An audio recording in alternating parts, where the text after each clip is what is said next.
Lord of Mysteries. Survival from the Secret Doll Chapter 191 to 200. Filled with curiosity, Archer, now an assassin, left the dormitory early the next morning with Regulus, who was equally excited. There were many people in the dormitory. They saw people with distinct intis, full-sac, and face-sac racial characteristics. They were in the same situation as Archer and Regulus, seemingly not having slept well last night. They also had plans to leave early the next morning. These people walked in twos and threes on the brand new gray stone brick ground, heading towards the staircase at the end of the corridor. Today, there wasn't a cloud in the sky. A bright sun rose from the east, bringing a hint of coolness unique to the early morning. Similar to the situation with Archer, Cyrilia, and others, those who were arranged to sit close to each other on the train seemed to be automatically assigned to similar or the same dormitories. When faced with a novel environment, like opening a new world, this subconscious sense of closeness made it easier for them to accept new things. Archer and Regulus went down to the first floor and were about to go to a place called cafeteria, written in the enrollment guide, when they saw Cyrilia and a girl they didn't recognize walking towards them. "Good morning, Archer, Regulus." The Intis huntress greeted her two newly acquainted friends enthusiastically. Then, her face flushed slightly with excitement. "By the craftsman, you don't know, Miskatonic University, it's a real urban legend." Urban legend? A question mark appeared in Archer's mind. He and Regulus looked at each other, then simultaneously looked at Cyrilia and the girl she brought. They went together to that low, off-white building and saw the abundant dishes and various foods with regional characteristics inside. It was as if someone had gathered chefs from Loen, Intis, Fulsac, and other countries together to create such an effect. They paid the corresponding amount of money in different currencies and obtained what they wanted. Then, they found a not-so-conspicuous place in the cafeteria to sit down. "What do you mean by a real urban legend?" Archer, who had become an assassin, asked curiously. "Is Miskatonic University itself an urban legend?" "No, to be precise, this should be a buried history." The girl with large frame glasses, who looked very quiet and gentle, adjusted the bangs that covered her eyes, pushing them to the side to reveal her smooth forehead. This was Cyrilia's roommate, from Loen Tingen. Miskatonic University, this word was once written in my grandmother's secret notes. Your grandmother's grandmother, things recorded in her secret notes? Cyrilia had already heard this from her roommate last night, so she easily explained to Archer. Grandmother Alice's grandmother. Alice herself speculated that she should have been a very powerful Beander during her lifetime. Speaking of which, I also thought of it after Alice mentioned it. I also heard this story when I was young. Well, I can't remember the specific content, but the general idea is that a long, long time ago, in an era when people were chased by hunger, cold, and fear, a city filled with miracles provided shelter for a portion of people, helping them and their families escape famine and cold, and giving them power and status. It is said that the city possessed unparalleled magical power. The people living in that city were knowledgeable and broad-minded. They were happy to help others and did not want to see disasters and cold bring irreparable trauma to the world. So, they took in a group of people who were fleeing from disasters, taught them knowledge, gave them help, and allowed them to gradually grow up and gain the power to bring change to the world. The secret notes written by Cyrilia's grandmother's grandmother contained many things about that city, and its name was Miskatonic University. Archer and Regulus fell silent at the same time. They had never imagined that this seemingly unknown university would actually be something from an urban legend from hundreds of years ago. They looked at the somewhat shy girl sitting next to Cyrilia. "That is to say, your grandmother's grandmother was." "That's right." Alice glanced at Archer. "I suspect that my grandmother's grandmother was one of those who were taken in by that city of miracles and received the teachings of the city's residents. There have always been related legends in Tingen. The story Cyrilia told is not essentially different from the story in Tingen, only with slight deviations in the details." The quiet girl adjusted her glasses, her bangs falling down to cover her eyes again. Tingen and Intis are extremely far apart. A story that is widely circulated in one region can create various demonized versions. It is difficult not to suspect that there is some kind of connection between these stories from hundreds of years ago that are so similar to some extent. And everyone who received the admission notice and came to this university probably has a commonality. This university did not randomly choose them. Deep in Alice's eyes, strange things seemed to be flashing. She glanced towards the ceiling, but lowered her head the next moment, burying her eyes deeply in her bangs, concealing the abnormality protruding in her eyes. Don't look at what you shouldn't look at, what you shouldn't hear, you can't hear. She murmured softly, her voice so low that even Cyrilia, who was sitting next to her, couldn't hear clearly. Tang held a well-prepared potion. With the digestion of the scholar of your potion, the sending of the admission notices, and the arrival of the students, fate and history completed a certain degree of interaction at this moment. Those children 300 years ago were the first batch of students at Miskatonic University. They abide by your responsibilities, spreading all kinds of knowledge and experiences for the existence of the entire university. They adhered to their responsibilities and spread various anecdotes and experiences for the existence of the entire university.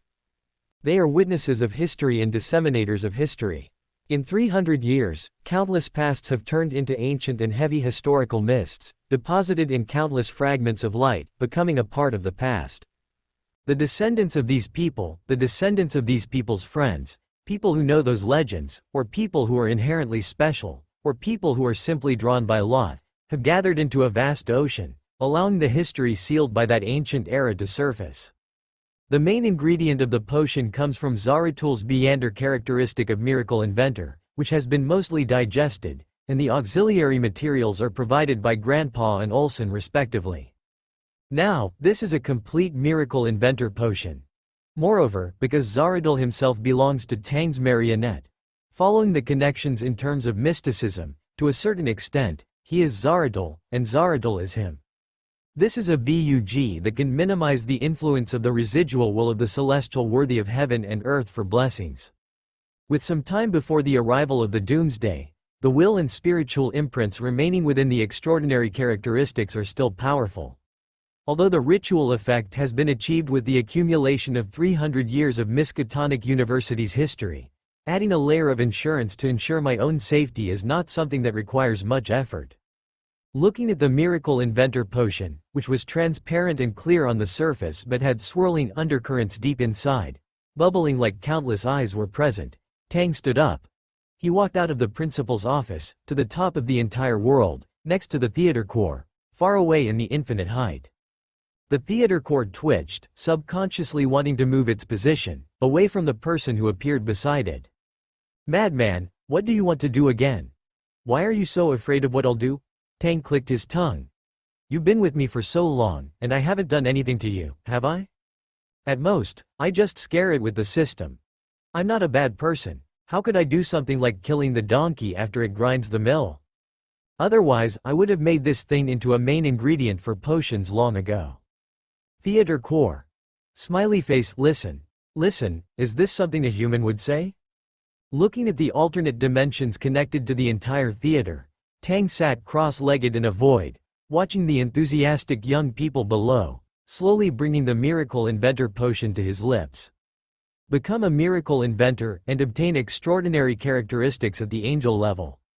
Further grasp the Euclidean space, prepare to advance to a seer of mysteries, welcome the arrival of the Lord of Mysteries and the Doomsday, and welcome my own destiny and future. Countless spirit worms began to swim out of his body as the miracle inventor potion was poured in. His body split apart, and the transformed spirit worms drilled into the fog of history, occupying one historical light spot after another, combining with his own image in those countless historical light spots. Tang felt his thoughts cracking. They turned into one spirit worm after another, becoming chaotic and pure. Each spirit worm seemed to be himself, and each spirit worm seemed to be a separate individual. Who is the clone? Who is the main body? Countless spirit worms were unwilling to gather together, but at this moment, the historical light spot belonging to a certain thing suddenly emitted a burst of ripples, and the ripples swept towards countless historical light spots like a calm ocean. The indescribable ripples seemed to carry a kind of curiosity that was unbearable for the worms. The spirit worms hidden in countless historical light spots, when they came into contact with the layers upon layers of indescribable ripples, all broke away from the influence of the historical gaps and swam out of them, They looked towards that fragment of light, a huge city that brought miracles. Countless urban legends and anecdotes are spread by every student who walks out of this university. They are faithfully recorded by history itself, and then disappear into the long river of history with the passage of 100 years. Now, when someone finally mentions this university again, when someone spreads this ancient historical light spot again, the historical echo remains forever. Countless spirit worms gathered together. When the physique and quantity reached a qualitative change, they jointly formed a rotating vortex, and from it, slippery tentacles stretched out at some unknown time. This terrifying vortex, full of terrifying meaning, formed by countless transparent worms embracing each other, quickly stretched out around this lit historical light spot, indifferently and quickly grabbing the distant spirit worms that had not yet been affected, stuffing them into the worm vortex, making them one, and returning to one body. Spirituality is growing, divinity is growing. The young man wearing a beige knitted shirt and matching casual pants stood in the fog of history, but a trace of crystal clear light was revealed in his dark and deep eyes. Having perfectly digested the ancient scholar, and borrowed from Zaratot's destiny, as well as his own prior acting, the process of advancing to Sequence 2 can be said to be quite instantaneous. In the case of less than a month after advancing to Sequence 3, he has completed the Sequence 2 advancement ritual, become an angel, and possessed a higher level in divinity. At the same time, Tang felt a different anomaly after becoming a true angel, an angel from the celestial worthy. One is derived from countless marionettes, the collective belief of countless marionettes loaded with the bionic marionette module. This belief is imprinted in the core rules of the bionic marionette module, and it is an indelible imprint. These countless anchors turned into substantial positioning, allowing Tang's mental state to tend towards stability. One is the spiritual residue inherent in the extraordinary characteristics, the will of the celestial worthy of heaven and earth for blessings, a desolate, indifferent, cruel, crazy, condescending, emotionless, great will. As a high-quality anchor, coupled with the bionic marionette module, a mystical auxiliary means that is biased towards the mystical side and the knowledge side. The marionette anchor has almost no pollution or drag on Tang. From a mystical point of view, the essence of anchors is actually a kind of pollution. Believers' thoughts about gods can also cause abnormalities in the state of the gods themselves. Once this idea is strong enough, it can even cause the gods to suffer some degree of pollution from believers. And this is also one of the reasons why the 7 Orthodox gods' churches hide their true images, leaving only the corresponding holy emblems. However, the underlying rules followed by Tang's marionettes perfectly define the true image of Tang in their hearts, which is conducive to Tang using these anchors to maintain a clear self-awareness. After becoming a miracle inventor, he does not even need to care too much about his own mental stability. High-ranking beings on the knowledge side do not need too many anchors.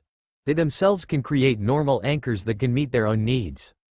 However, the anomalies on Tang's body are not just his own anchors and the will of the celestial worthy of heaven and earth for blessings inherent in the extraordinary characteristics. Weaker than I thought, Tang murmured in a low voice.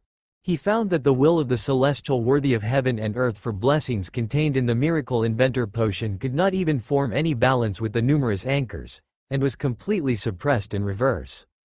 But there was a third anomaly on his body. That was not an anomaly derived from the potion, nor was it an anomaly derived from the outside world, but an anomaly derived from his spiritual body, an anomaly derived from himself. Those were eyes that seemed to be gazing at the entire earth, the consciousness descended by the magnificent existence that observed the entire world.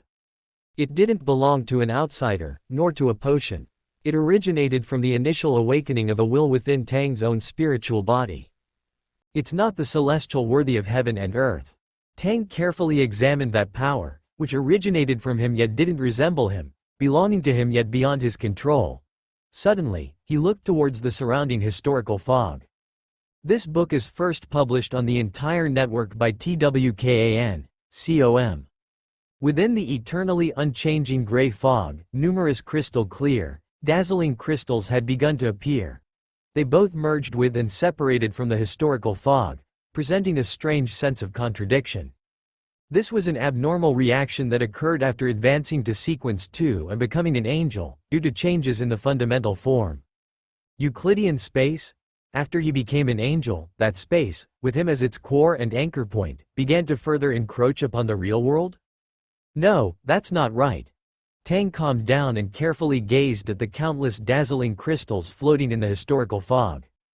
Although these dazzling crystals highly overlapped with the historical fog, they merely enveloped it in a covering manner, without affecting the historical fog itself. Just like the will that had initially awakened within him, coldly observing, looking down from above. This was something that had always existed in this world, but in the past, he could only observe it by entering that space. Now, after advancing to angel, he could mobilize the power of that space in the real world, allowing him to observe in reality. Tang suddenly thought of many things, including a guess. Could it be that when I transmigrated, I directly smashed a high-dimensional overseer half to death, and descended to Earth with the source quality torn from him? Upon obtaining the angel's uniqueness, much of the knowledge that he had previously understood but had to seal away due to his own strength being insufficient, to avoid contamination caused by his transmigrator status being sufficient but his strength not, reappeared in his mind in a coherent manner. Thinking about it, it wasn't impossible. From the high dimensionality, observation, and spacetime characteristics displayed by Euclidean space itself, Euclidean space was indeed quite in line with the high-dimensional overseer's name and corresponding authority. Could it be that he really smashed the high-dimensional overseer half to death when he came over?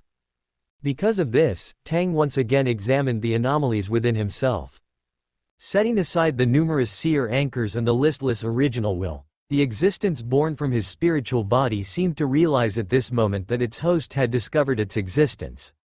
Eyes that seemed to exist accompanied the initial awakening of that will, looking at Tang, who was carefully observing it.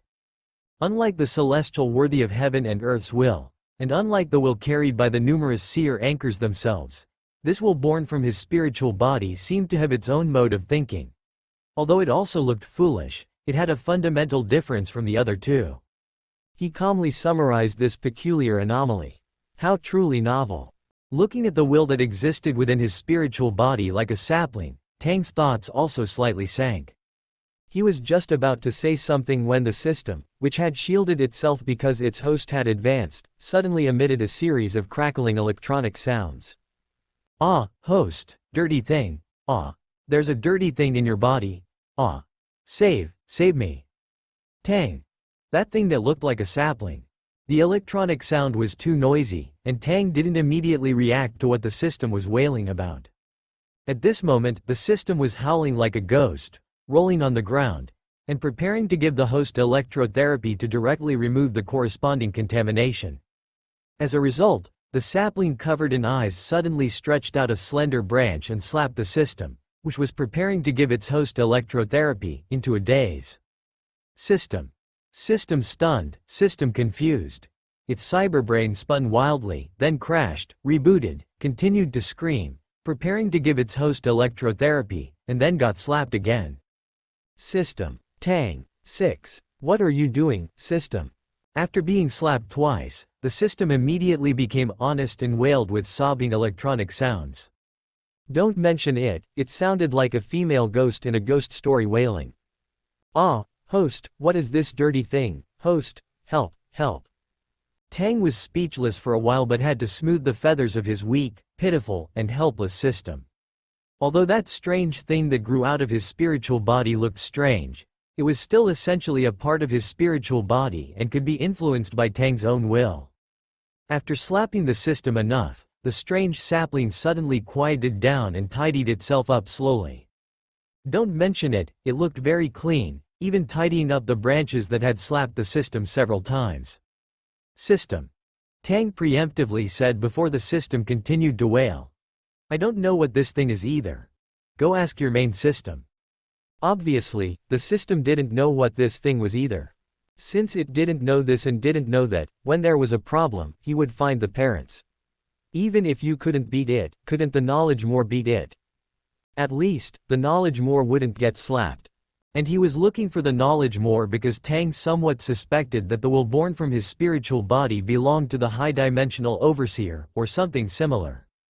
Although it looked harmless and was something that originated from him, who knew what this ghost thing was? Could this be the truth that my previous inspiration told me I would get after advancing to Angel? The system was a good system that listened to advice. After listening to its host's explanation, it began to sob and send a help letter to its main system, seeking comfort and support. Temporarily appeasing the troublesome system, Tang turned his head and once again observed the sapling that grew on his spiritual body, which looked normal but was obviously completely abnormal. After thinking about it, he prepared to directly pull his future historical void image to ask. After having the angel's uniqueness, Tang and the Sequence 1 version of himself in the future were no different in characteristics. Instead of guessing the answer here, it was better to ask directly. Isn't this how parents are used? The system had the knowledge more to back it up, and he also had a backer. When wouldn't he look for a backer at this time? Tang just stretched out his hand to touch the future, but just as he was about to touch the historical void image originating from the future, he suddenly paused as if he had noticed something. After advancing to Angel, the seer's intuition belonging to the Angel level told Tang that he might be able to enter Euclidean space to take a look now. Perhaps, there would be an answer there. You're giving me seer's intuition at this time? Something's not right. Something's 12 times not right. Is there misleading? Is it afraid that he will directly get the answer from the future and eliminate this problem that may belong to outer god contamination? That thing that looks like a sapling, is it afraid of the future him? Tang didn't rashly believe his own diviner's intuition, as diviner's intuition could very likely be misleading. After all, divination isn't omnipotent. As a qualified diviner, how could Tang, when faced with circumstances where he might be misled, rashly believe his own diviner's intuition? But after pondering for a moment, Tang decided to follow his diviner's intuition and enter the Euclidean space to observe. However, to be on the safe side, he first pulled out the historical void image from the future to ask some questions. That's not too much, right? That's what you call politeness, isn't it? Tang righteously abandoned his diviner's intuition and directly pulled out the historical void image from the future. For a similarly qualified ancient scholar, the process of pulling out his own historical void image was quite smooth. When Tang pulled his future self out of the historical mist, he directly asked, "What changes have occurred in the Euclidean space? After advancing to Sequence 2, what is the source of the third anomaly in my body? Does it come from a high-dimensional overseer?" The consciousness from the future did not come over. Tang also did not lose his own consciousness. This is a rather simple technique that ordinary ancient scholars would never use in their entire lives. The image from the historical void itself does not possess knowledge beyond the summoner's cognitive range. The historical void image summoned by an ancient scholar is merely a projection born from the historical mist into the real world, based on the history the ancient scholar himself understands. If the ancient scholar himself doesn't know, then even if he can summon the corresponding historical void image, he won't be able to successfully obtain the intelligence and knowledge he hasn't understood. But the historical void image Tang can pull out comes from the future and is capable of perceiving changes in the corresponding domain, controlling his own historical void image, a higher level of himself. As long as the other party agrees, the pulled-out historical void image also possesses intelligence and knowledge that Tang doesn't understand. Now, for the future, it is also the past, a part of history.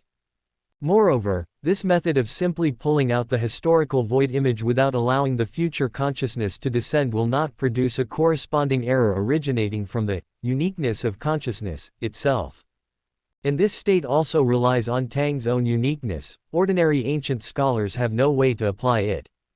The Tang who was pulled out opened his mouth, and facing the question from himself, this image from the future historical void directly said, "Go see for yourself." Tang: "All right, it seems the problem isn't too big." This answer was indeed somewhat beyond his expectations, but it also revealed a hint of reason. Tang, still uneasy, rummaged again, and after failing a few times, he also pulled out a historical void image wearing a half-top silk hat, with black hair and brown eyes, a gentle temperament, and an obvious scholarly aura.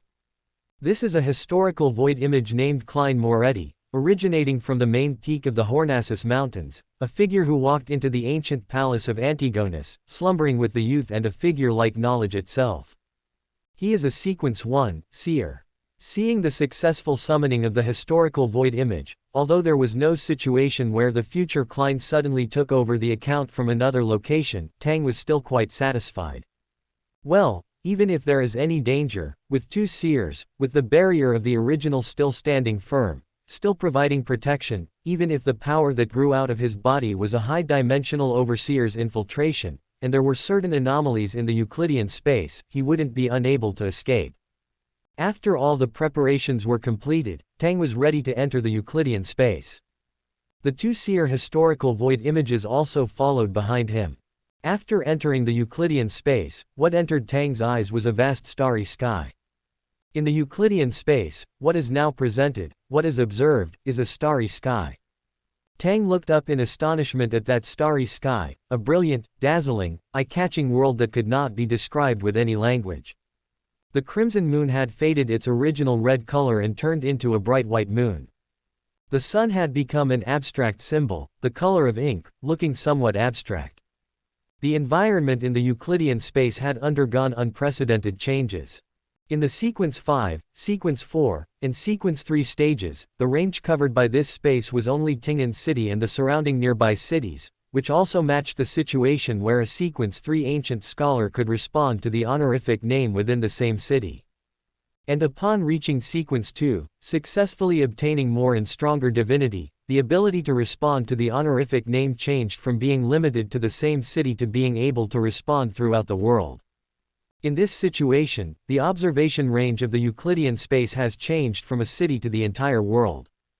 Beneath the huge curtain are countless shrinking plateaus, the north and south continents and the east continent, a misty area, towering peaks that seem to hide secrets, straits winding downwards, ancient passages, islands hiding the heart, everything is reflected in this world. Tang silently gazed at the sky above his head, which seemed to have become substantial, and little by little, brilliant light gradually appeared in his dark, deep eyes. This space seems to encompass the entire world. No, it's not that the Euclidean space encompasses the entire world, but that his observation has reached the scope of the entire world. This is an angel. This is a deity. Suddenly, Tang looked in one direction. There, with eyes that were dark and deep, seemingly hiding a desolate ocean, a figure like a remnant shadow stood quietly. Tang's gaze narrowed slightly. Zaratul, what are you doing here? Zaratul, who inherited the legacy of old Zaratul and achieved the Sequence 2 angel position in 300 years, the former miracle inventor. After seeing this former miracle inventor appear here, Tang didn't directly manipulate the other party's spirit threads to obtain the answer from the bionic puppet module. But the other party's spirit threads were particularly proactive in connecting to Tang. Tang subconsciously wanted to directly sever the other party's bionic puppet module and directly destroy this puppet, but before that, he saw. That was an empty, desolate starry sky. That was a great existence like countless things combined, symbolizing infinite possibilities. That was a plant-like existence that seemed to grow from one extreme to another, extending from the lowest level of the world to the infinite heights of the world. That was a magnificent existence that mixed countless concepts and observed the entire world together. The Almighty is watching you, He has given you the power of grace. The Supreme Being is watching you, and He has bestowed upon you the power of grace. Sequence 4, Time Scholar. Possessing keen temporal senses, knowing the past, understanding the present, predicting the future. Sequence 3, Puppeteer. Who is the puppet of fate in the torrent of future? Sequence 2, Observer. Even the same thing, observed from different angles, can reveal different appearances. Sequence 1, Destiny. Everything will eventually lead to a predetermined fate. The last page of the book records the final ending of all the characters in the book. Sequence 0, Supreme Being, high-dimensional overlooking, indifferent gaze. Upon seeing Zaratul, when the other party's spirit threads actively and uncontrollably connected to him, massive amounts of knowledge, accompanied by countless images, bombarded his mind frantically. This knowledge was insane, capable of causing a person to undergo complete mental, physical, and spiritual mutations. The massive amount of knowledge transformed into a tidal wave, and on Tang's spirit body, anchors combined with the sapling born from within him, to resist this insane wave. Tang finally understood why this knowledge, why the future him, didn't directly explain everything clearly. He also understood the near collapse and loss of control that occurred whenever he thought about future events, and the reason why others, upon understanding the future, would only become puppets under the threads of fate. The sapling that sprouted from within the spirit body grew rapidly after coming into contact with these images and this knowledge, carrying countless images belonging to the future. It began to radiate outwards through Tang's own anchors and imprints existing in the fog of history, lighting up one piece of the fog of history after another, allowing countless scenes from the fog of history to rapidly emerge in Euclidean space, combining into more complex, and more terrifying images and imprints. The sapling was growing. He poured in nutrients, extending branches towards the past. Standing behind Tang, the image of Tang from the future historical void suddenly became lively. He took a step forward, looked up at the brilliant starry sky above, and reached out his hand, gently grasping. The starry sky instantly dimmed. The starry sky visible in Euclidean space was shrouded by round and round after round and round of pitch black, lightless things, concealing the observed starry sky and the countless layers of huge and indescribable things above the starry sky, leaving only the most basic conceptual existence. The system, carrying the wailing of its main system, preparing to exorcise its host, was dumbfounded. The future Tang glanced at the system, then looked at the connection behind the system, which seemed to be a concept composed of pure, invisible, terrifying, and insane knowledge, like the source of all knowledge, and nodded to the latter. That thing composed purely of insane knowledge looked at the situation here, and the system felt a chill on its cybernetic back of the head, and then saw the main system walking away without looking back. Main system, I'll roll my eyes at you, figure it out yourself.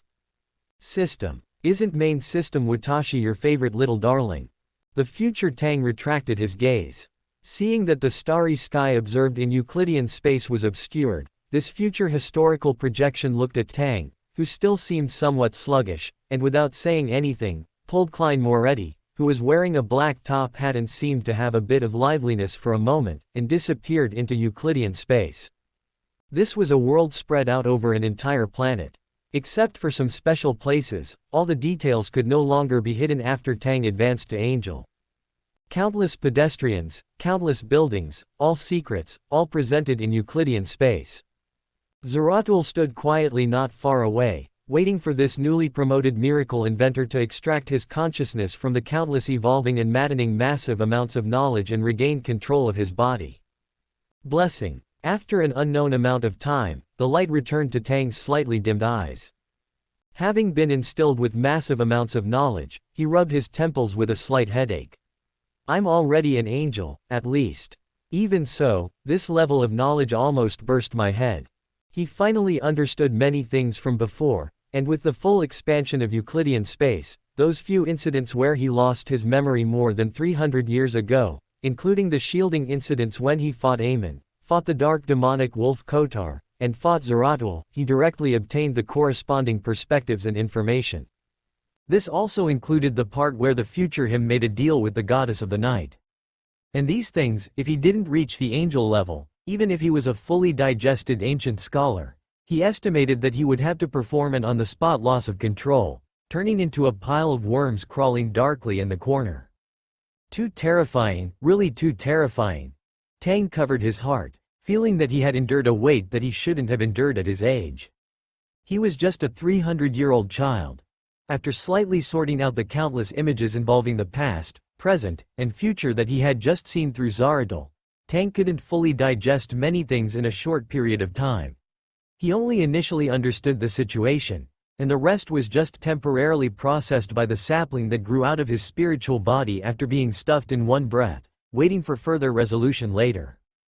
And he quickly summarized the reason for this anomaly. In other words, the future me, further away than that sequence 1, became a big tree stump, interfering with the past through some special authorities that should involve the category of time. This is what I think of as pollution from the future. Essentially, it's his own pollution.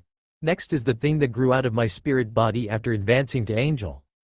The thing that grew out of his spirit body was actually the big tree stump from the future. Its essence was his own spiritual imprint. Thinking about it this way, the connection between himself and himself is the closest, and there is nothing wrong with that. Extraordinary characteristics are ultimately foreign objects. His soul came from another world, and there is no such thing as, all things have divinity. Moreover, the level of his own spirit body is quite high. The initial consciousness cannot affect him and can only awaken within him through foreign extraordinary characteristics. And the future self, having the corresponding authority, opened a back door for the past self to draw the mouth of the sequence 2 foolish greenish-yellow heavenly venerable consciousness, which seems quite easy to come by. The current self equals sequence 2 miracle inventor. The future self at a certain node equals sequence 1 mystic servant. The self at a certain node even further in the future equals I don't know what state it is, but anyway, it looks like a very high-level thing. I don't know if it's an old one or something that comes with the knowledge, a sequence 0 called Supreme Being. Very good, 3 states have emerged. And from the current point of view, the state of the last big tree stump is the most awesome. I don't know if he can directly pull the corresponding historical void image through the ancient scholar. After waiting for his spirituality to calm down, Tang looked at Zaradul, who had been waiting quietly, and pondered, so, you are now equivalent to my, blessed one. He had obtained a great deal of knowledge from Zaradul, and also learned that this being, personally handled by his sequence 1 self, a former ancient scholar, was essentially a dual combination of marionette plus corrupted. He was corrupted by the future version of himself, and thus gained a certain degree of mystical enhancement. That is, the manifestation of, I'm crazier, but I'm also stronger. As for this power gained from corruption, Tang suspected that it belonged to a niche area of knowledge in the mystical world, something called bestowal. He didn't know much about the bestowal system. After all, the northern continent was mainly based on potions. Simply put, it is the influence exerted by a higher being on a lower being, granting the other party corresponding power, allowing the other party to acquire certain characteristics of the higher being. This is suitable for mass-producing cannon fodder. A large number of Beyonders can be cultivated directly without time, without Beyonder characteristics, without digestion, and even without advancement rituals. As long as the bestower is willing, it can be done. Of course, so far, there have been almost no instances of gods directly bestowing corresponding gifts in the history Tang himself knows, let alone gods mass-producing Beyonders of this pathway to serve as cannon fodder in divine wars. Obviously, this act of directly bestowing power to believers by gods is a burden on the gods, and it is also a burden on the believers. Of course, the 7 orthodox gods can do it. Those hidden existences can do it. The Desire Mother Tree, the Fallen Mother God, the High-Dimensional Overseer, the Unceasing Murmurs, the Ring of Fate, etc. They can all do it. Apart from the main branch, the 22 god pathways with potions, there are actually many bestowal pathways directly given by higher beings. According to the information Tang had just obtained from Zaradul, this bestowal from a higher being to a lower being can also be divided into 10 sequences from sequence 9 to sequence 0. The future at the big tree stump stage is sequence 0 of the bestowal system pathway, aside from the 22 god pathways, or even the old days level of this pathway. His future is not just about eating and waiting to die, waiting for Klein to become the Lord of the Mysteries, and then playing happily as a sequence 1, but in old days of unknown circumstances. Tang was silent for a moment, and had to accept this reality that was beyond his expectations. Yes, Zaradul answered Tang's question. He nodded, and his dark and deep eyes also radiated a little bit of brilliant light. I have accepted the bestowal of the great existence, and have become, to a certain extent, a blessed one of this pathway, which is equivalent to your blessed one. What this ancient scholar showed was not just the sequence 3 who had fallen in level. The leader of this secret society is still a sequence 2 miracle inventor. This is a blessing personally performed by him at some stage in the future, perhaps after he has become a god. By borrowing the particularity of Euclidean space, Zaradul, the ancient scholar who had fallen to the sequence 3 level, once again possessed the power of a sequence 2 miracle inventor. Self-existent and eternal, self-improving and constantly strong. Sequence 2, Observer. The state you present is just a different appearance observed from different angles and different times. From the past, you are weak enough. From the present, you are very strong. From the future, you will be old. As the angle of observation changes, the appearance will naturally be different.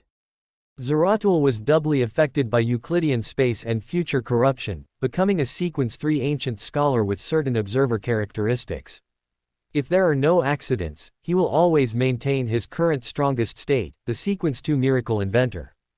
This state is more durable and more powerful than the ancient scholar borrowing power from his past self, and is almost equivalent to the Sequence 2 level that has not fallen in level and has not peeled off the potion. Tang suddenly realized something and took a deep breath. Just as Zaratul was about to speak, he heard Tang say, "If that's the case, then I can directly excrete the Beander characteristics of the miracle inventor once, and then I can bestow myself, and I can maintain the level and corresponding abilities of a Sequence 2 miracle inventor?" He himself doesn't seem to have the corresponding level of ability, just a simple miracle inventor plus Euclidean space. Does this mean he has to kowtow to his future self once? Zaratul paused, frowned, and said cautiously, "This shouldn't be a problem." Bestowing yourself? It feels weird. That is to say, it is possible. Tang understood and asked, then, through the excreted Beander characteristics, find a Sequence 3 ancient scholar, let him become a miracle inventor through the ritual, and then excrete the Beander characteristics again, let him fall to Sequence 3, and then become a Sequence 2 miracle inventor through bestowal. Zaratul was blank for a moment, then looked at Tang, his expression becoming quite strange. But Tang continued, even with a strange excitement. If I get the Sequence 1 Beander characteristics, or even become Sequence 0, through this method, that is to say, I can directly create a group of mysterious servants or gods in the corresponding field. He couldn't help but gasp, there is such a good thing. Have you forgotten that the act of bestowal seems to be a considerable burden on the main body? Zaratul subconsciously wanted to say this, but Tang seemed to already know what the other party was thinking and asked, your state should not be the real bestowal Sequence 2, but only has certain Sequence 2 characteristics, right? It's just borrowing the Euclidean space, which is likely the god kingdom of his big tree stump state, and has certain characteristics of the Blessed One. In this case, the burden should be relatively small, and his future self may not be the kind of serious Sequence 0 who ascends step by step relying on potions. The Supreme, this is not the name of Sequence 0 in the 22 God pathways. It is his own essential problem, Tang guessed so. Yes. What is the limit? Tang asked directly. This part of the knowledge is piled up in that large piece of crazy knowledge. Tang has no intention of turning it over at all and just wants to get a definite answer. Sequence 2 plus Sequence 1, a total of only 6 Beyonders can be bestowed accordingly. When the angel level bestowal is full, Beyonders below Sequence 2 cannot be bestowed accordingly. The influence it can currently exert is still limited. The influence is limited, and there is only so much power that can penetrate into the past, and it cannot involve uniqueness. But this, if used well, is a batch of angels. But this kind of grace has limitations. Zarathus added. From him, Tang learned the necessary conditions for this state of self-existence and eternal strength. Apart from the uniqueness involved, which cannot be overcome for the time being, that is, the uniqueness cannot break through its own inherent limitations, there are also 3 points to note.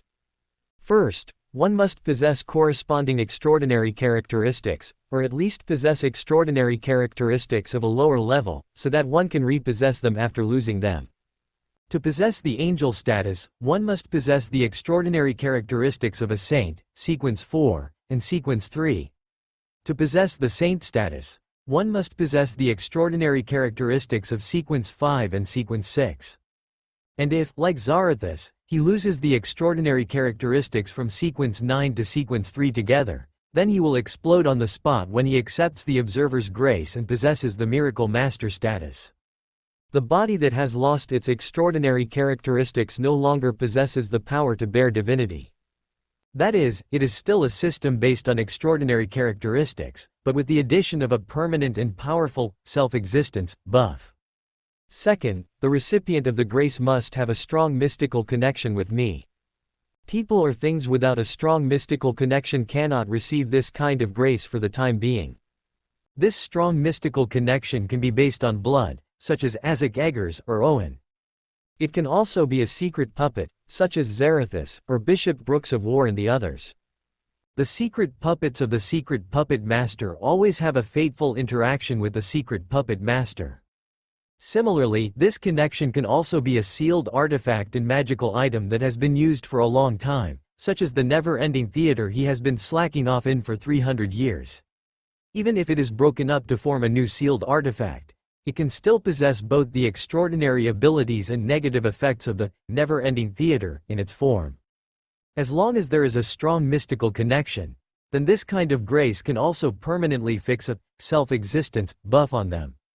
And third, and most importantly, once you accept the grace, it is equivalent to being bound to me. This grace will uncontrollably turn the recipient into his shape. Once he dies, or the Euclidean space, the future tree stump of him has a problem, then all the recipients of the grace will be finished together. Madness can be infected, death can spread, and the death of a god will cause all the power of grace originating from him to completely lose control. Looking at it this way, secret puppets don't matter. Anyway, there is a bionic secret puppet module controlling them. Turning into my shape is fine. But if I let a living person be my devotee, I really have to be careful. After confirming this, Tang looked at the entire Euclidean space that stretched to who knows where. Only then did he have the sense that he had become an angel. Everywhere his eyes could reach was his territory. Except for some special places that cannot be included, it seems that other places are in a state that can be observed. In that case, Tang slowly moved his gaze. With the rapid responsibility of the Euclidean space, before long, his sight locked onto a street in the capital of the Intis Empire, Trier. Miskatonic University, principal's office. Nicholas Flamel, standing in front of the floor-to-ceiling windows, pinched the monocle on his right eye. The slight tremors of the ground had finally stopped. He looked up at the sky, seemingly listening to the whispers of a supreme being. As he listened, this sequence one angel slowly revealed a smile. How interesting. He adjusted his monocle once again, and his figure slowly dissipated, turning into ring-shaped insects with 12 segments, disappearing into the principal's office, seemingly into the void, sneaking towards a distant direction. Southern continent, a giant magic wolf walking on a wasteland suddenly stopped. It seemed to be listening to something. After a while, a city was reflected in its pupils, seemingly watching a certain figure in that city from afar. In an instant, it abandoned its secret puppet and its figure disappeared here. This god of wishes who survived from the Second Epoch used a great miracle on himself. Most of the abandoned secret puppets immediately lost their lives and became the most ordinary corpses, while a small number of secret puppets' expressions became more agile, as if they had their own thoughts and were given a new brain. They dispersed and continued to move forward according to Cotter's original plan.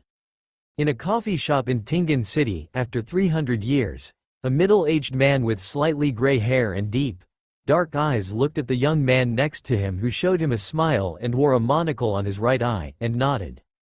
He disappeared on the spot, stealing the distance. And the people in the coffee shop seemed not surprised by this, and continued to perform their duties, vividly interpreting the scroll of life. Intis, Trier. The midday sun was warm and comfortable. This was the capital of the Intis Empire, and the streets were full of pedestrians. Beside the road, a young man holding a newspaper stood up and placed the old newspaper on the table. He pinched the monocle in his left eye socket, a smile appearing on the corner of his mouth, but his temperament looked a little cold and gloomy. Really? The young man stood up unhurriedly. The left eye sockets of the surrounding birds, insects, rats, and cockroaches all had obvious marks, as if they were wearing monocles, which looked a little strange. But no one noticed these peculiar anomalies, and no one knew what things had appeared around them. These were all Amon's avatars, all Amon's eyes watching the entire Trier. Now, they began to move, some heading outside Trier, and some burrowing into the depths of Trier. I see you. Within the Euclidean space, through the divination ability of the angel level, Tang found the location of Ammon's main body. His eyes became dark and deep, as if an unfathomable ocean, vaguely revealing a trace of brilliant light, both contradictory and consistent, both integrated and dispersed. Tang had another black top hat in his hand. He pressed the top hat with one hand to make it fit on top of his head, and then, with Zarathus, his figure appeared in the area of the Euclidean space corresponding to Trier. After playing hide-and-seek with Pales for 1,000 years, it's time to end it. Tang planned to make Amon into his own secret puppet before Klein, before the arrival of Emperor Rosal. Putting such a hidden danger here really made people uncomfortable. Using the cooperation of my own angel status in the Euclidean space, and uniting with helpers at the angel level, now, I want to recover the last extraordinary characteristic of the time worm. Amon. Just drop to sequence 2 for me. Upon entering the Trier region, within the corresponding block of Euclidean space, Tang's first sight was of a young man perched atop a clock tower, wearing a black, pointed soft hat and a matching, antiquated wizard's robe. This was the second time he had observed Amon's true form at such close range. As if sensing something, Amon raised his head, looking towards the scorching midday sun. A flock of white doves flew across the sky, the sun blazing, radiant and dazzling. Amon seemed to be savoring the midday sun, embracing the holy light. But at that very moment, a change occurred in the heavens and earth, indescribable in words. Amon was subjected to a miracle accumulated over 300 years, targeted specifically at him. The heavens and earth shifted, erasing his existence. The god of wishes, Kotar, was somehow walking the streets of Trier. A colossal, heretical demon wolf. Yet no pedestrian seemed to notice any trace of his presence. Amon uttered a nasal sound, and in the blink of an eye, his body drilled out from one of his distant avatars. He allowed his fate to supplant that of another avatar, transforming, the true body is in Trier, into, an avatar is in Trier, completing a fateful exchange. However, the location of that avatar was not one arranged by Amon. The Umber Dire Wolf, Kotar, had been preparing to confront Amon for a full 300 years. The god of wishes from the eastern continent extended a forepaw, dragging a figure from the gaps of history. It was a middle-aged man with some graying hair, an image from the historical gaps of Pale's Zoroaster. Dang! A tremendous bell rang, freezing time and place. Amon, wearing the black, pointed soft hat and matching ancient robe, narrowed his eyes. The reversal of time did not greatly affect this angel, who still possessed the Sequence 1 status. It merely influenced his fate, causing the landing point to remain within the Trier region. This was a vast, empty underground region, surrounded by deathly silent ancient architecture. Trier was the capital of Intis, a region heavily protected by the Church of the God of Craftsmen and the Eternal Blazing Sun Church. A reckless battle in such a place could very well provoke the descent of a god. How interesting. The rules that once protected those weaklings, I never imagined I could use them now. Thinking about it, it's quite ironic. Amon looked at Kotar, who had once again appeared before him, with a mocking expression. Though smiling, the malice in his eyes was undisguised. Interesting. In the lightless environment, Amon walked between the shadows, rapidly deciphering all the changes occurring around him. In 300 years of pursuit and counter-pursuit, this son of the ancient sun god, the embodiment of trickery and mischief, had figured out many things. For example, why the Umber Dire Wolf, Kotar, one of the demon wolves left over from the Second Epoch, suddenly traveled between the southern and northern continents instead of staying put in the eastern continent. For example, the time worm who used his extraordinary characteristics to advance to Sequence 1, and the Zoroaster Sequence 1 angel, Pale's Zoroaster, their appearance and the changes in the current situation. Let me guess, the reason you went to so much trouble to find me, instead of continuing that game of cat and mouse, is because your master has had a groundbreaking enhancement? He has become him? The Umber Dire Wolf, Kotar, remained silent, seemingly disdainful of conversing with this trickster. He raised his forepaw, and Amon's figure abruptly twisted, as if a powerful force was about to tear him, and all the concepts and space around him, to shreds. Dang! A tremendous bell rang. Amon seemed to transform into a giant clock, each hand concealing shadows, composed of countless insects with 12 segments. They appeared slow, but in reality, they chimed with extraordinary speed, and the miracle power that twisted space was stolen away in that instant. Time was disturbed, and the surrounding objects aged rapidly, weathered, and withered. Kotar's figure suddenly vanished, and the location where he had been standing underwent earth-shattering changes. Countless concepts were bizarrely stolen and grafted together, forming a terrifying tide of concepts. The surrounding underground architecture was affected as a result, and the earth trembled violently in its wake. Amon had given Kotar something he had once stolen, and Kotar used other marionettes he had temporarily created to evade the gift. The attack failed, and Amon pinched his monocle, preparing to retreat. This level of commotion would soon attract the attention of the two major churches and the Sauron family. Hey, in this place, he actually had the advantage of the environment. If there were no accidents, he could leave next. An accident had occurred. Behind Amon, Tang, who had descended from Euclidean space, aimed his hand at this sequence one-time worm, his dark and deep eyes gleaming with specks of brilliant light. After advancing to Miracle Inventor, as an angel who had obtained divinity, his original self revived within him, possessing powerful strength. Tang had completely controlled that special space, becoming the master of that space. Tang was going to proactively package this god of deceit and send him into Euclidean space to be made into a time worm specimen. Amon noticed the special changes around him. His gaze swept over the figure in the black top hat that had suddenly appeared behind him, his eyes pausing slightly. Unable to parasitize, a figure not belonging to this world? Amon seemed to realize something, and his body paused. Suddenly, he removed the monocle he wore in his left eye socket and placed it in his right. The smile on this god of deceit's lips grew wider and wider, and he said to the umber dire wolf Kotar and Tang with ease. Too vigilant. He actually created a powerful avatar in advance, sufficient to replace the fate of his true body, just waiting for my parasitism. This was Nicholas Flamel, the sequence one-time worm. He had just parasitized Amon, attempting to directly steal the remaining sequence 1 potion from him.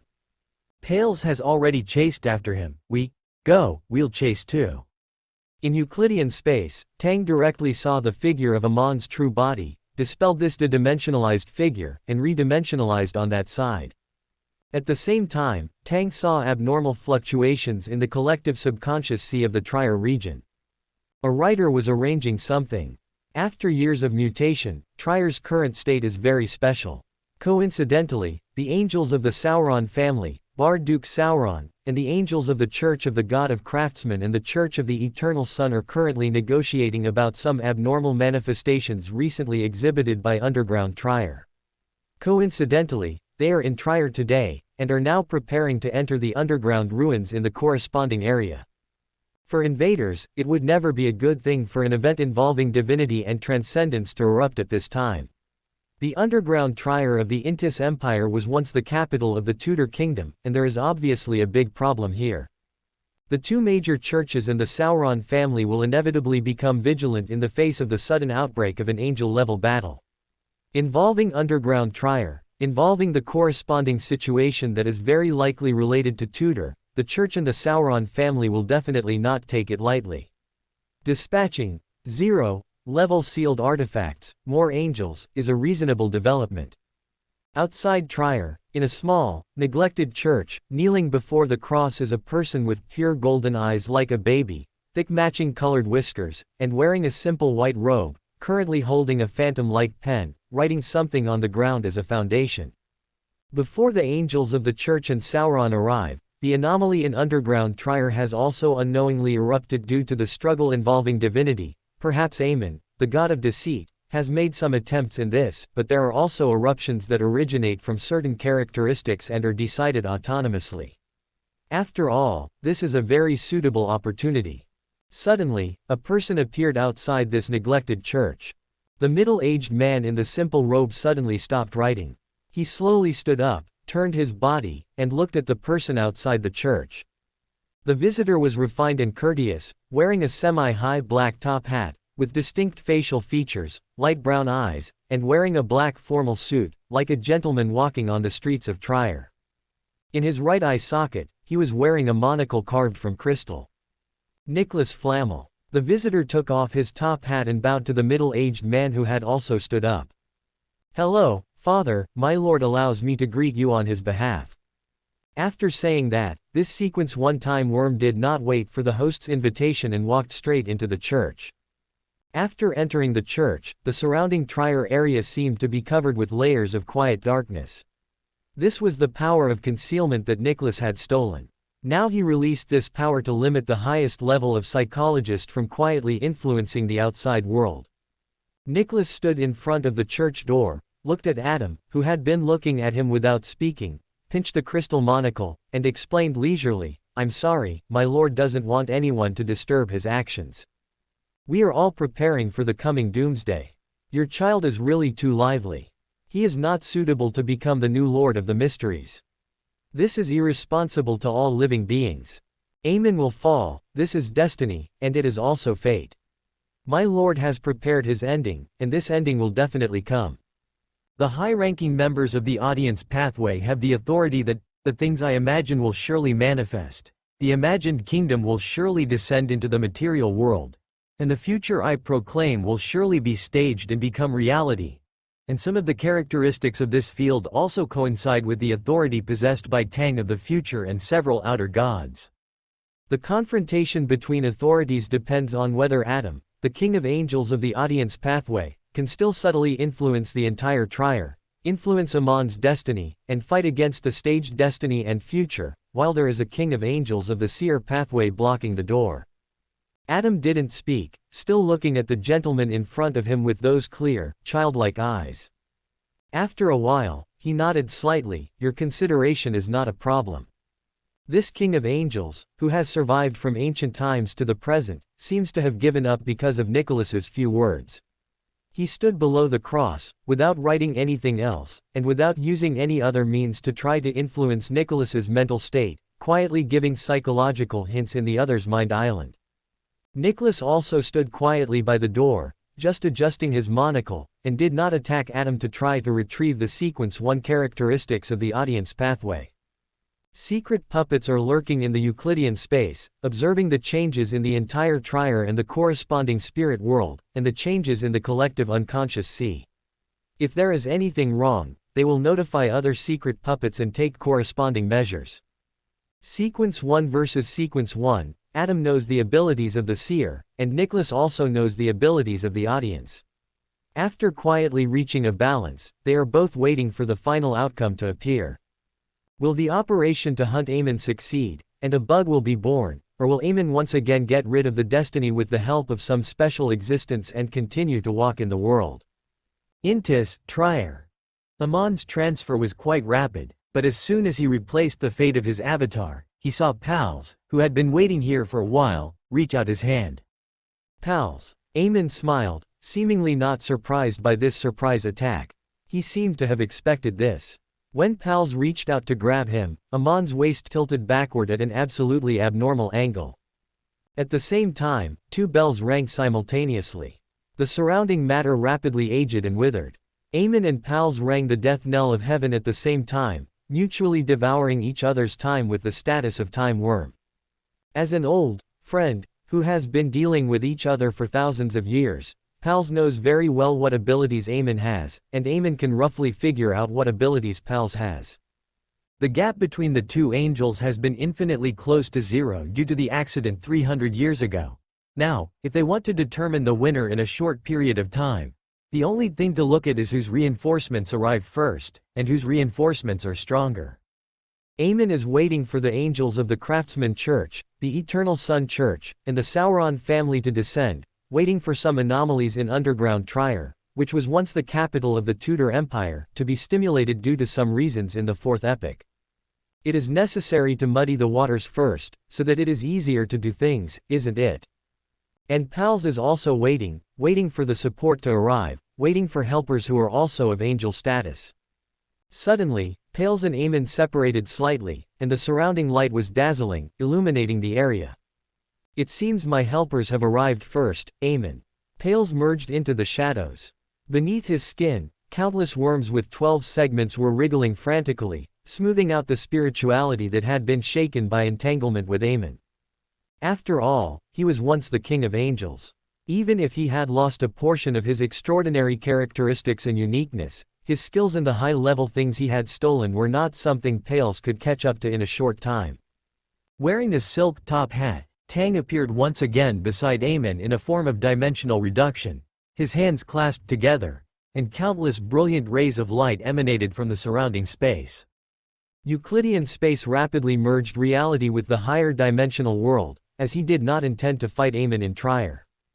There are no traps I presets here, and a magician never performs unprepared. Since it was unrealistic to capture Amon alone, and who knows how many clones the other party had hidden in Intis, then let Amon's main body, Amon's clones, and the area where Amon was located all ascend into Euclidean space together. Tang's gaze became deep and dark, and the figure of Amon was reflected in the shimmering light. After Euclidean space sealed off the surrounding space, rendering Amon's extraordinary ability to steal distance ineffective, he suddenly pulled forward, and two images from the gaps of history walked out of the fog of history, about to descend into the real world. Dimensional ascension takes time, and the anomaly in Amon's location seems to be quite significant. Southern continent. A lady wearing a simple black robe, with a gentle face and smooth, long hair casually falling on her shoulders, raised her head. The tall man beside her looked over. "What's wrong?" Angie tilted her head as if listening for a moment, then looked at the man beside her and said in a calm tone, "I need you to lose your ability to think for a while." Tang sighed. Owen looked into the distance again. "Yes. Intis, underground in Trier." From the gaps of history, a tall man in armor slowly walked out.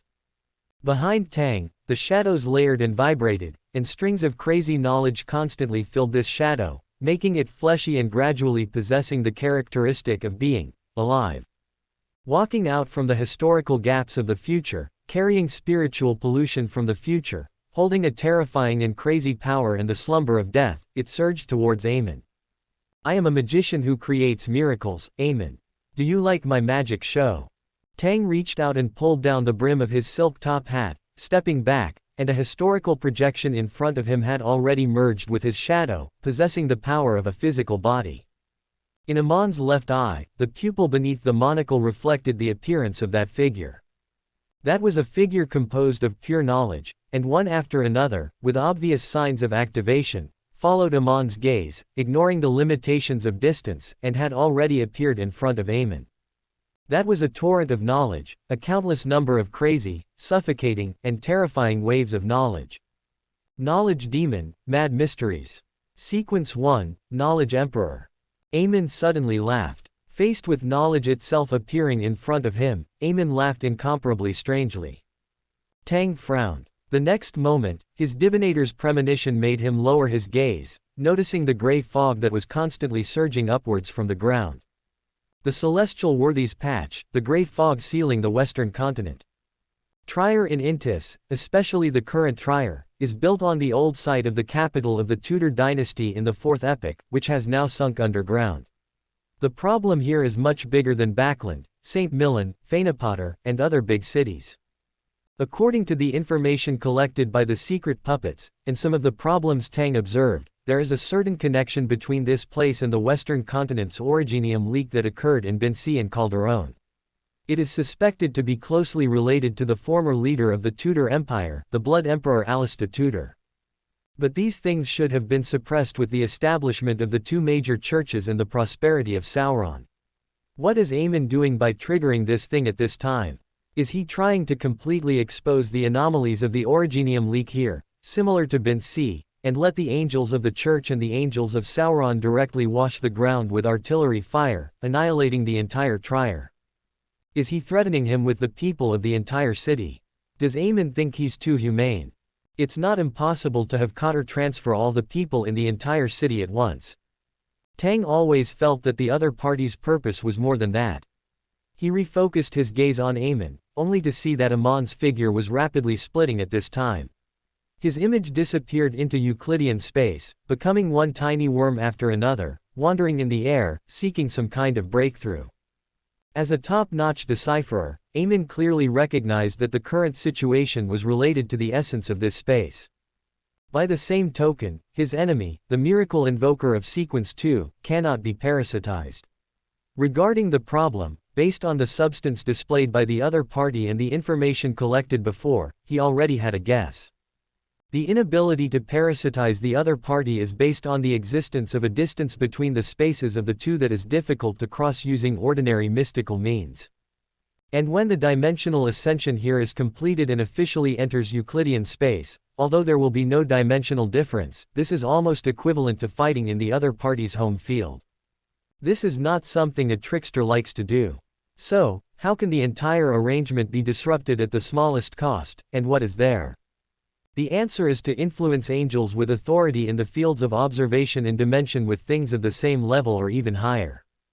Seeing things that should not be seen, hearing voices that should not be heard, contacting things that should not be contacted, and undergoing a certain degree of spiritual pollution. Tang saw the faint gray-white mist, and saw the illusory river that ebbed and flowed in the gray-white mist. The river of eternal night.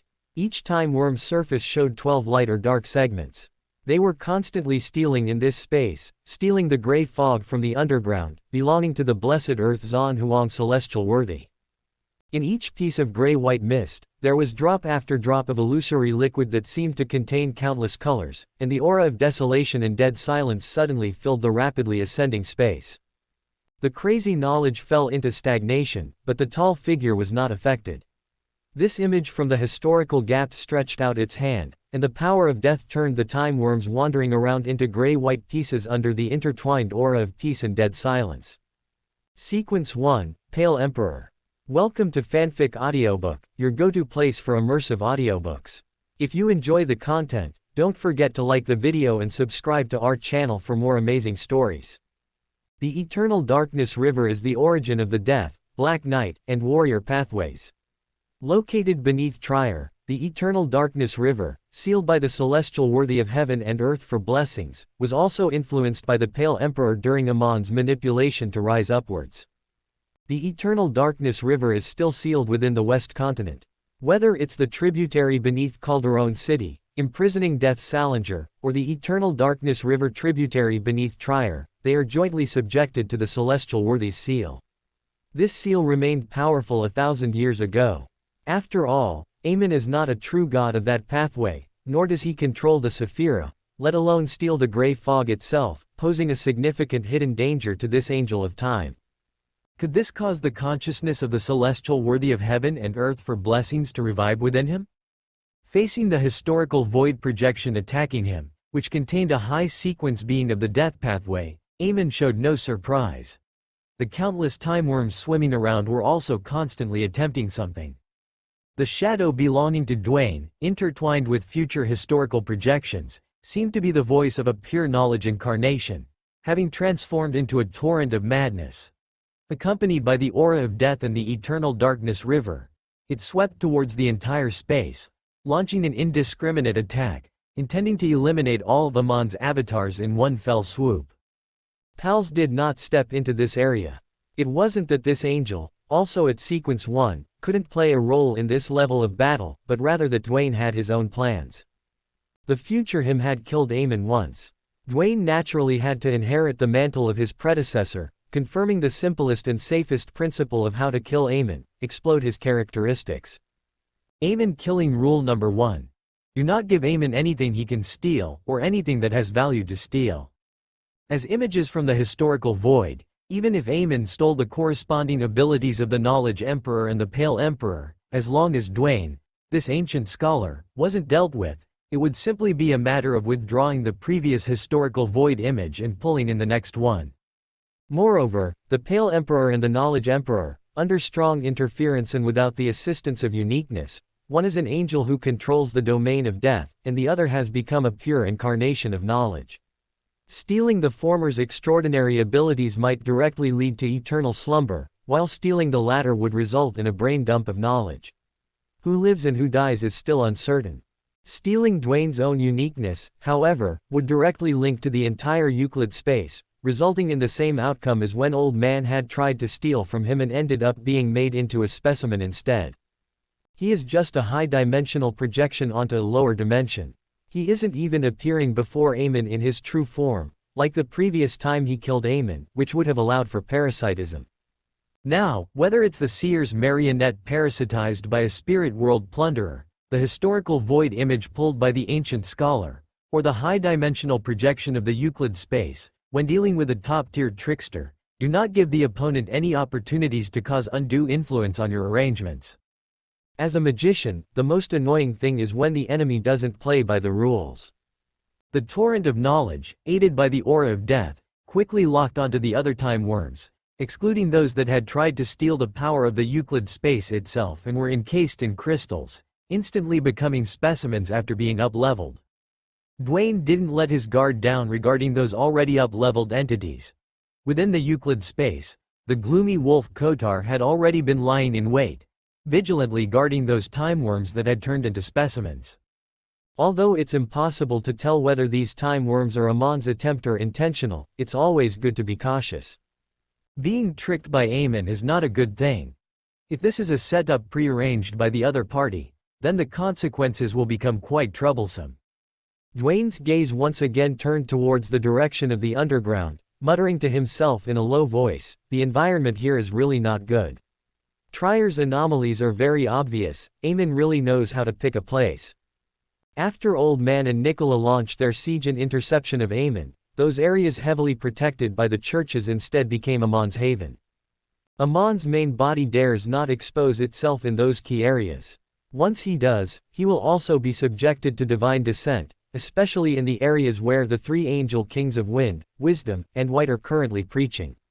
Once Amon's main body appears, no matter who he is chasing or who he is avoiding, the first target of divine punishment will definitely be him. But the resulting movements are also something Amon is happy to see. Divine punishment, divine descent, or high sequence beyonders of the churches, in these major districts, become Amon's protective umbrella. As long as he doesn't truly appear, doesn't truly affect the conditions of those major districts, with the stealth and concealment abilities of a high sequence being of the thief pathway. Unless a true god is constantly paying attention to every corner of this area, it will be quite difficult to find Amon and expel his main body. Otherwise, why would he have survived to the Fifth Epoch, traversed the Calamity Era and the Era of the Gods, and become one of the most terrifying existences of the thief pathway? In the past 300 years, when facing the joint efforts of Nicola and pals, Amon has almost always selectively chosen the locations of his encounters. The places he stays for long periods of time are all problematic areas like Trier, so that Nicola and pals are reluctant to take drastic measures, making it difficult to completely eliminate him. Truly cunning. Even after he advanced to Miracle Invoker and completely mastered the Euclid space, as long as the other party continues to be so cautious, Dwayne is not sure whether he can create such a good opportunity as he did 300 years ago, given that he too would be reluctant to take drastic measures. Tisk, still miscalculated. Although I restricted Amon's actions during the preparation of the ritual, it also allowed Amon to gradually perfect his preparations for danger. Dwayne reached out his hand, wanting to strengthen the surrounding ceiling and accelerate the up-leveling speed here, fundamentally separating this place from Trier, the capital of Intis. Amon killing rule number 2, never fall into the other party's logic. This is equivalent to acting according to Amon's preset traps. No one knows which seemingly normal thing hides the trickery of a top-tier trickster. Swift victory is one of the reasons why he immediately took action against Amon after advancing to Miracle Invoker. He can detect the disturbances of fate. Once the other party realizes in advance that his advancement to Miracle Invoker will cause immeasurable changes to his fate, this guy will definitely shrink back to the East Continent, or even the depths of the God War ruins, by the true creator or Atom's side, or even directly take that extraordinary characteristic away from Earth and head to the outer reaches of the stars. Beyond the starry sky, there lay a region Tang currently couldn't extend his influence to. If Amon truly initiated interstellar travel ahead of schedule, then the plan to secure the high sequence beyonders of the seer pathway before Rosal the Great's revival and Klein's descent, to limit the celestial worthy as much as possible, and to determine the next Lord of the Mysteries, would have to be shelved. Tang aimed his hand at all the Amon's avatars he could observe, his eyes becoming even more profound and obscure, as if hiding a bottomless sea. He took a step backward, and then, amidst the enveloping aura of death and madness, as the gray fog continuously spread into Euclidean space, attempting to contaminate all living beings and plunge everything into a state of lifelessness, he snapped his fingers.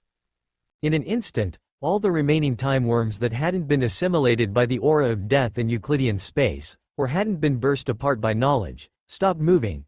They became stiff and frozen, as if embedded in glue, and even their struggling strength seemed to have diminished significantly.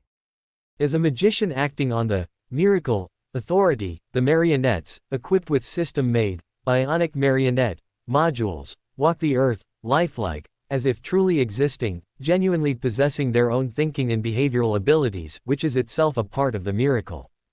Even after becoming the dead, the marionettes still retain their own complete life experiences. Isn't that a kind of miracle? What is a miracle? Resurrection from the dead isn't the greatest miracle. The miracle of life, the miracle of consciousness, the miracle of creation, these are equally great. In that instant, in the field of creation, the miracle of bestowing self-awareness upon other beings, accumulated over years, erupted in an instant as Tang advanced to become a miracle worker. This power, belonging to the angel level, fundamentally threatened Amn's existence. Every time worm possessed its own consciousness, and no longer obeyed Amn's commands. They transformed from mythical creature avatars, subservient to the master of extraordinary characteristics, to beings no longer easily influenced by the mystical power contained within the extraordinary characteristics. They began to frantically backfire on Amn's own self-awareness. Who should I be, where should I be now, and what should I do? Countless spirit worms, the awakening of countless self-awarenesses, caused Amn's personality split to reach an unprecedented peak in that instant. All the time worms went mad in that instant. If he hadn't long been accustomed to breaking himself into pieces, maintaining a clear self-awareness in the process of manipulating countless avatars, just the sensation and reality of, all my avatars, all the time worms I split off, have betrayed me, would have inflicted immense trauma even on other sequence beyonders who were also angels, even if they didn't completely go mad and die as a result, causing their mental state to become increasingly uncontrollable. All the time worms resisted Amn's orders together. In a state of stagnation, some suddenly swelled, countless knowledge containing the foundation of this world filled their bodies, and madness was spreading, knowledge was chasing. Some had their 12 rings, either bright or dark, turn grayish-white, as if falling into the realm of death, becoming the controlled wraiths and insect corpses containing certain mystical effects in the hands of the Pale Emperor. And beyond that, even more underwent a mental cleansing of madness, with the self-will constantly born within each time worm telling them, we must resist. We must escape this madman's body. We are complete mythical creatures. We should not exist in the form of avatars. Even without a main body, we can still live. Live well. The miracle worker is a sequence that sees the big picture from the small. Its upper limit is very high, and its lower limit is equally low. Accumulating miracles for hundreds of years, in one grand performance, Tang gave this god of deceit the highest respect. The time worms were mad, and Amn's state was clearly not good either. When these countless time worms scattered in Euclidean space were once again forcibly gathered by a powerful will, Tang had already seized the opportunity. While Amon was fighting against the other wills born from within, not being completely dragged down by the time worms trying to escape, he had already completed the dimension ascension of Euclidean space. Tang wanted to capture Amon into Euclidean space, using its special nature to comprehensively suppress Amon, and directly turn him into the form of an extraordinary characteristic. And the figure wearing a black pointed soft hat, who had already forcibly stolen those unrealistic thoughts and things, was now rapidly outlined in front of Tang. A smile played on his lips, and his eyes revealed most of the insane thoughts seemingly stolen from the avatars, even leading himself to become half mad and half sane. Or rather, a born mythical creature who enjoys deceiving others, knows courage and emotions, but cannot understand them at all. He is inherently a composite of madness and contradiction, inherently a huge mystical bomb poised to take insane actions at any moment. I'm very curious, why is your malice towards me so great? The figure outlined in front of Tang, Amn's voice at this time became somewhat gentle. He seemed truly troubled by this point. Clearly the two had never even met formally, and he had never deceived this strange guy, So why was this guy relentlessly pursuing him, even to the point that pals dared to provoke him? But, never mind. Hearing this, Tang felt his goosebumps suddenly rise. Even being in a high-dimensional space, Tang felt a chill down his spine. Hearing too much of Amon's creepy words, he felt like he was shortening his lifespan. Therefore, Tang had no intention of speaking at all. Villains die from talking too much. Who knows what will happen if your desire to perform is excessive? Who wants to chat with you, beat you to death and directly turn you into an extraordinary characteristic? Then I'll chat with your avatars. I'll chat you to death. The dimension ascension was completed in an instant, and countless brilliant lights, accompanied by the anomalies of the entire underground cavern, began to transform into a high-dimensional world. But at this moment, Tang discovered that something strange was also invading the high-dimensional space along with this transformation. The mystical gap between dimensions makes it difficult for low-dimensional things to affect the situation in high-dimensional space. But once this limitation is broken, and something enters high-dimensional space together, and is assimilated by high-dimensional space, becoming something that also belongs to high-dimensional space, then there will be no mystical barrier of who is higher and who is lower in dimension. Was Amon trying to let something directly invade Euclidean space, causing some commotion in that space? As a seer, Tang's sense of danger only now began to protest fiercely. He realized that Amon had silently performed a deception. Amon deceived me. He made me focus on the anomalies in underground Trier. The tributaries of the river of eternal night and the seal of the heavenly worthy of good fortune are indeed dangerous, but neither poses a fundamental threat to me, especially with a high-sequence being of the death pathway by my side. Amon had it all calculated. He clearly had some understanding of my affairs. This might stem from Adam, or perhaps from the true Creator. Regardless, it allowed him to analyze information and prepare a trap specifically targeting me. What a super troublesome fellow. Amon's choice of Trier was a misdirection in itself. The important thing wasn't the anomalies in Trier or the limited protection it could offer him, but rather the things he was doing. This had nothing to do with Trier's anomalies, and couldn't even work against Nicola and Pales. Only the authority involving dimensional significance would react like a mystical bomb sensing a specific signal, targeting only Tang, who possessed the corresponding authority. Even a seer, without the authority to ascend dimensions, couldn't trigger it. It's too late to stop the dimensional ascension. Countless rays of light enveloped this area. Euclidean space and this space had already overlapped, presenting a fused state. Forcibly stopping the dimensional ascension would have unpredictable consequences. The best-case scenario was Amon being exiled to some unknown dimension or space. The worst-case scenario was Trier being torn apart by mutually exclusive spatial turbulence due to the forced cessation of dimensional ascension. Cut off that part, preventing only that part from ascending. Impossible. At least not now, as it's about to complete the dimensional ascension. The only option is to throw it out immediately upon entering. As a miracle invoker with extensive mystical knowledge, Tang made a decisive decision. Continue the dimensional ascension, stuff Amon into Euclidean space, and call for help. Pull in all the historical void projections at the angel level, and if necessary, pull in the me from the far future. Even if the fallen mother descends personally, we'll kill Amon today. Tang simply ignored the unknown entity ascending with him, preparing to deal with it in Euclidean space.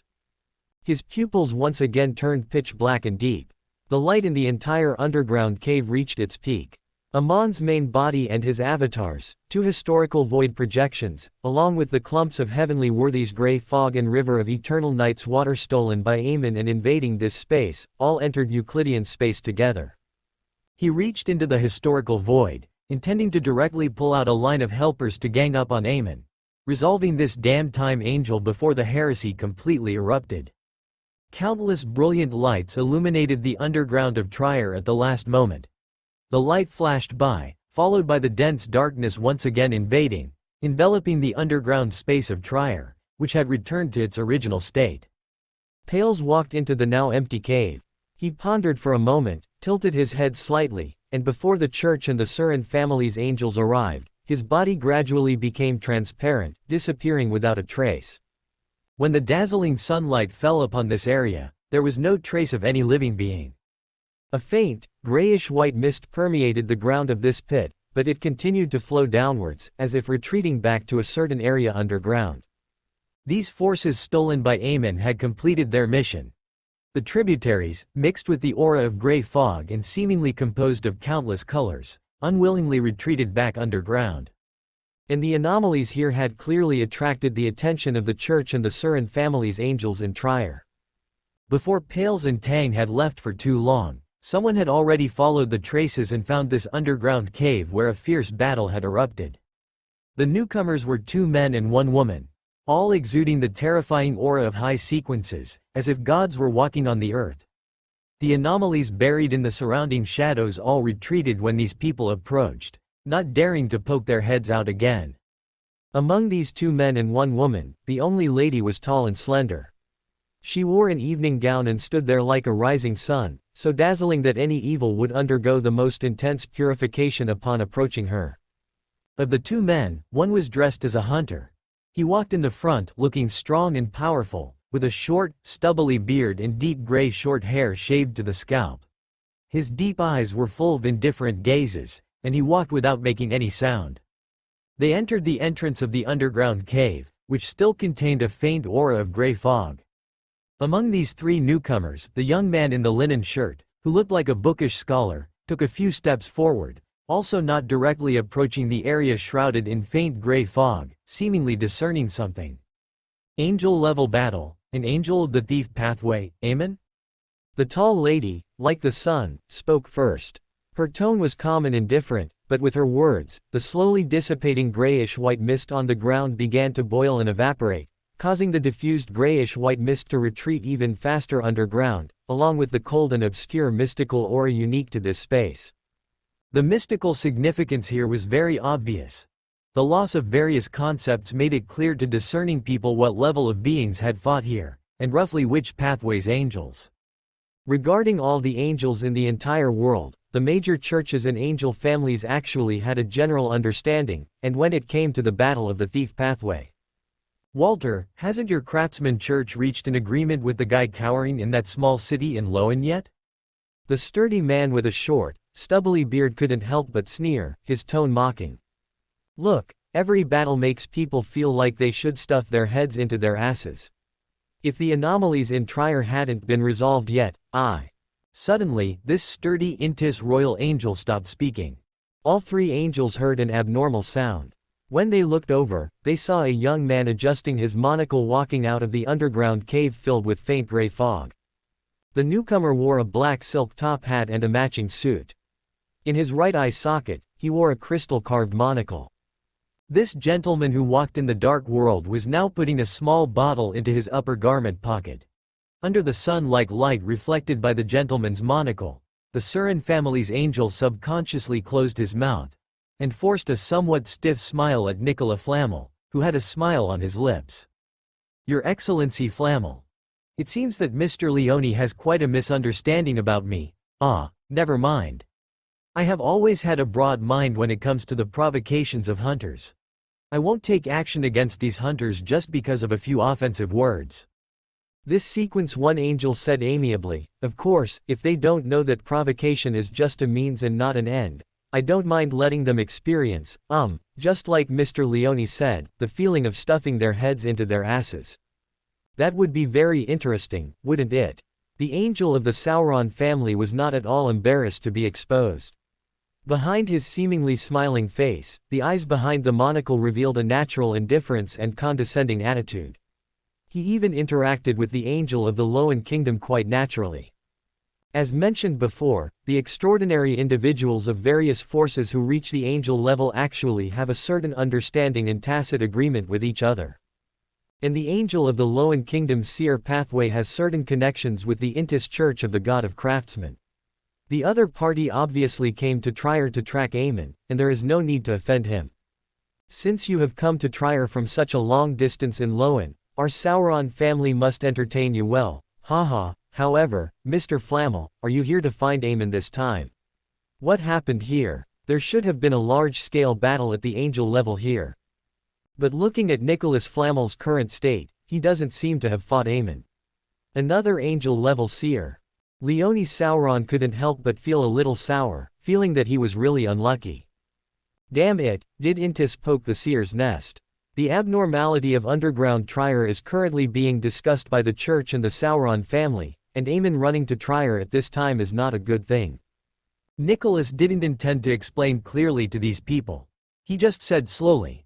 Amon's main body sneaked into the underground of Trier. He found something interesting. What did he do again? I don't know, maybe you should go directly to him and ask for clarification. This angel straightened his monocle and said casually. In addition, Adam seems to have come to Trier too. Adam. When the lady in the evening dress, like the sun, heard this name, she retracted her gaze from the dissipating gray-white mist and looked at Nicholas. She asked in a low voice, "Where is he?" "Already left," Nicholas said with 100% truth, with a smile in his tone. "However, I am not sure how long he stayed in Trier before I discovered him, and what he did here." He pinched the monocle carved from crystal and said in a suggestive tone, "Perhaps, you can look for it. Maybe if you find it, you might get a surprise." After saying this, Nicholas's figure quickly began to fade and disappear.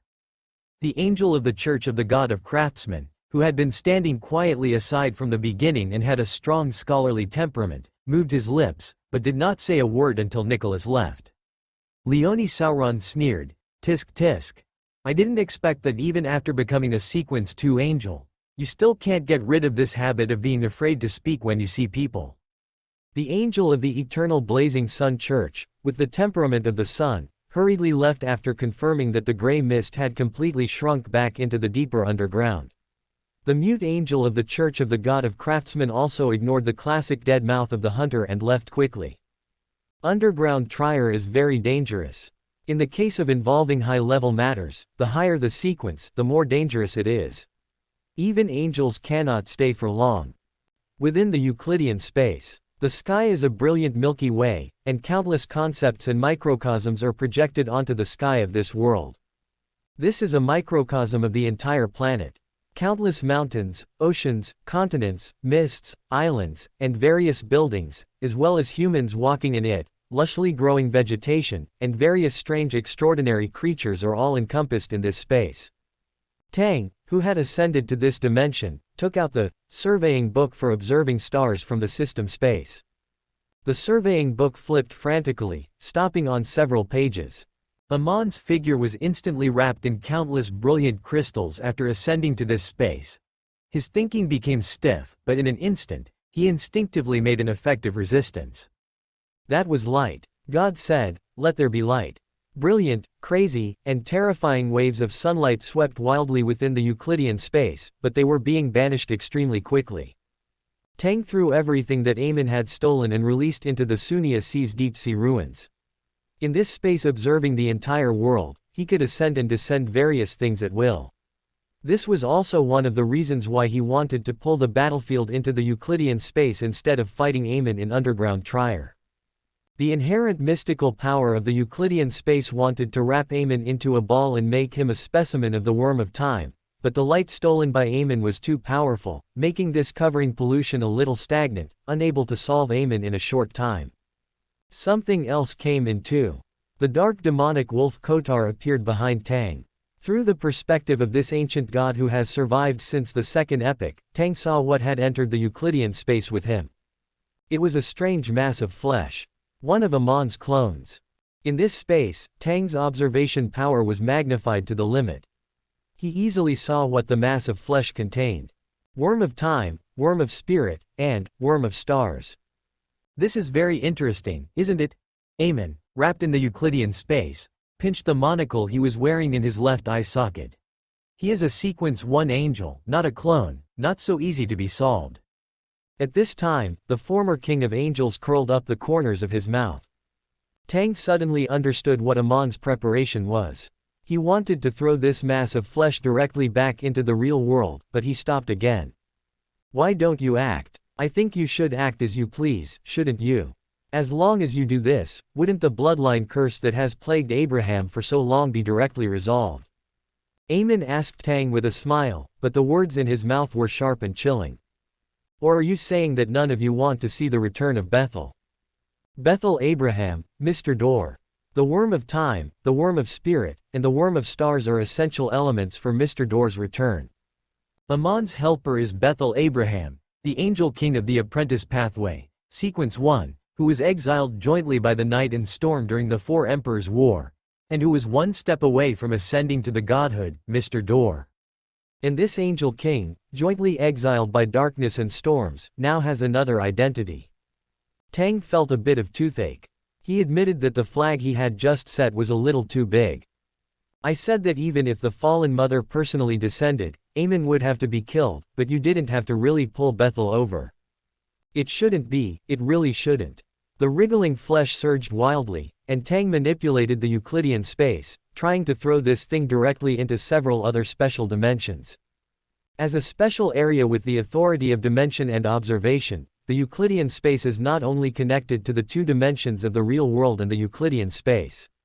Through Zaratul's and Tang's own angel-level understanding, he had already sensed before that, in addition to the Euclidean space and the real world, there were also some special other dimensions connected here. These special other dimensions are either mirror worlds, or areas full of filth, or cracks extending to the deepest point. These other dimensions are not entirely safe, each with its own risks, and among these countless other dimensions, there is one space that presents special rules. It is located under the starry sky, but it is separated from the real world by a layer of raging wind and waves and a quiet night-like darkness. In the depths of the raging wind and waves and darkness, through the constantly wriggling flesh that is rapidly building a door, Tang saw something interacting with the Euclidean space, and a connection appeared. The first thing Bethel Abraham had to overcome in order to return was the seal jointly blocked by the Goddess of the Night and the Lord of Storms. This seal is undeniably powerful. The two gods jointly sealed Mr. Door's authority to open doors, forcing Mr. Door, who was becoming increasingly insane due to the pollution of the fallen mother, to stay away from the real world and only indirectly affect the Abraham families with blood ties through the power of the full moon. Sacrifice a parasite, a mystic, and a trickster to open a passage to an unknown area. When the requirements of the ritual are met, Mr. Door can return. And helping Mr. Door return to the real world, completing the ritual, and letting the fallen mother invade the real world. If it was before, as long as Amon dared to do this, then Tang was very sure that what awaited him would definitely not just be a matter of a divine descent. Under the impending doomsday, an angel of the seer pathway who introduces outer gods into the barrier will be attacked by the crowd, especially since this angel is a descendant of the ancient sun god, a true mythical creature, and has no so-called emotions. The 7 orthodox gods would definitely take action at the first moment to solve Amon, the traitor, to eliminate future troubles.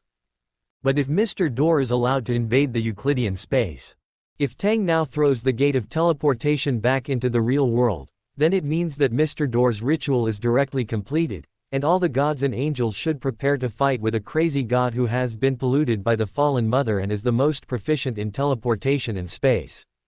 No one knows what such a god will do. After being completely polluted by the fallen mother, Bethel Abraham, who holds the authority of Door, may not only become the new Lord of the Mysteries, indirectly causing the Lord of the Mysteries to change position and indefinitely postponing the date of the lifting of the seal in the West Continent, but may also cause abnormalities in the initial barrier. After all, the authority of Door will produce unusually peculiar effects at certain times, such as opening a back door for the fallen mother, helping her, and infiltrating more power into the real world. Amon is no longer the angel king of the seer pathway, and he is not at all prepared for the wrong ritual of becoming a god. Under this situation, under this circumstance, letting an angel king who has been mentally polluted by the outer god, has become crazy, has no reason, and is only one step away from becoming a god return, Amon intends to perish together with him. And Mr. Door, who possesses the authority of the Door pathway, is obviously more suitable to be his opponent than Amon, who possesses the seer pathway. Damn it. Tang couldn't help but curse Amon's ancestors for 18 generations. Doesn't Adam know how to educate his children? Things that can be solved behind closed doors should directly attract the outer gods. This is not the way to perish together. Mr. Door must not be allowed to come back. Leaving aside the sins committed by Amon, the little bastard, the impact of letting Mr. Door enter the real world is not something Tang can handle at present. No one knows what chain reactions this will cause. In this instant, countless images flashed through Tang's mind. His eyes instantly became pitch black, and then lit up with brilliant light. Mr. Door's return will inevitably be hindered. His return should not be at this moment. This is destiny, and it is fate.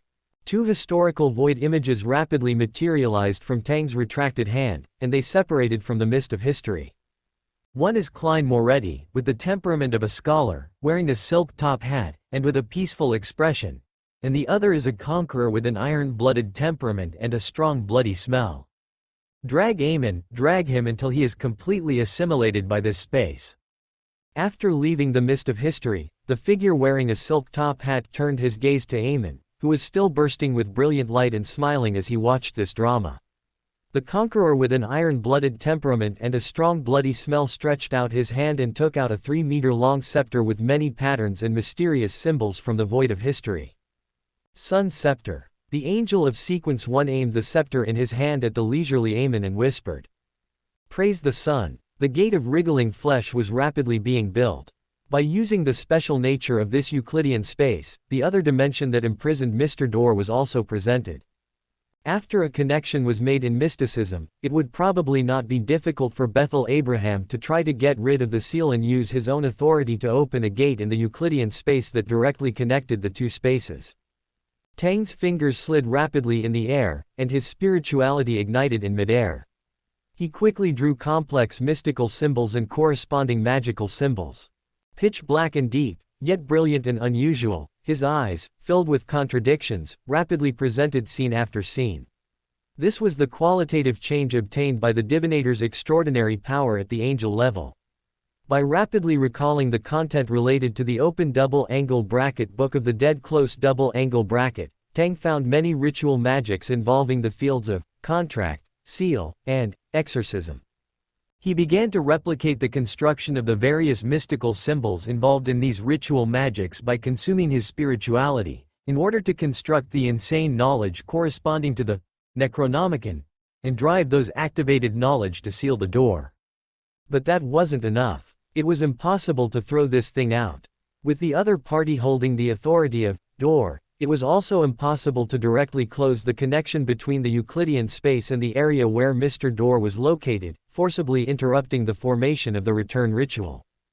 A more powerful force was needed to give Bethel's confused head a good hammering. Becoming a torrent of knowledge, the figure combining the historical aperture image from the future and Tang's shadow suddenly stopped the knowledge transformation of his body. The knowledge gradually twisted and returned, presenting a face that was 70 to 80% similar to Tang's. His somewhat stiff face became animated, and the Necronomicon was taken out of the system space. The pale emperor beside him began to chant in a low voice. The incarnation of spirituality and spiritual numbers, the knowledge that guides fate. The brilliant starlight above his head, stirred by Mr. Door's return ritual, suddenly changed. The Necronomicon transformed into a pure torrent of knowledge, building a simple kingdom of gods belonging to the seer pathway's high-sequence being. This figure constructed of knowledge stretched out his hand, preparing to hide this mystical passage leading directly to Euclidean space and the land of exile. Suddenly, in the door built of flesh and blood, seemingly leading to a dark and deep world, but with flashes of lightning from time to time, an eye appeared in Tang's vision. "Save me! Save me!" The owner of that eye was only muttering, but it made Tang feel his spirituality boiling. Every spirit worm of his seemed to have produced its own intelligence, gained new life, and wanted to break away from the main body and rush towards that illusory and transparent flesh and blood door. Within the layers of illusory doors, starlight was brilliant, echoing the brilliant Milky Way in the sky of Euclidean space. The owner of the eye, a hand stained with countless blood, grabbed the edge of the flesh and blood door, as if trying to walk out of it. Behind that door was a red color like an ocean, fallen mother goddess. The symbol Tang was drawing in his hand was already complete. The pure torrent composed of knowledge shot out at this moment. Bethel Abraham. The twisted and mad voice, accompanied by mystical connections, turned into a wave of knowledge, interacting with the mystical things represented by this name. The owner of the eye looked at the torrent composed of pure knowledge. The countless torrents were like the incarnation of the world's knowledge itself. In an instant, crazy, abstract, and twisted knowledge, at a speed that even angels or gods could not handle in a short time, stuffed into the flesh and blood door, stuffed into the mind of Bethel Abraham, who was completely submerged in red, leaving only the meaning of madness. A large amount of useless knowledge and spiritual pollution exploded at this moment, as if all the waste produced over thousands of years had become a compressed package, and was copied and pasted into a computer at once.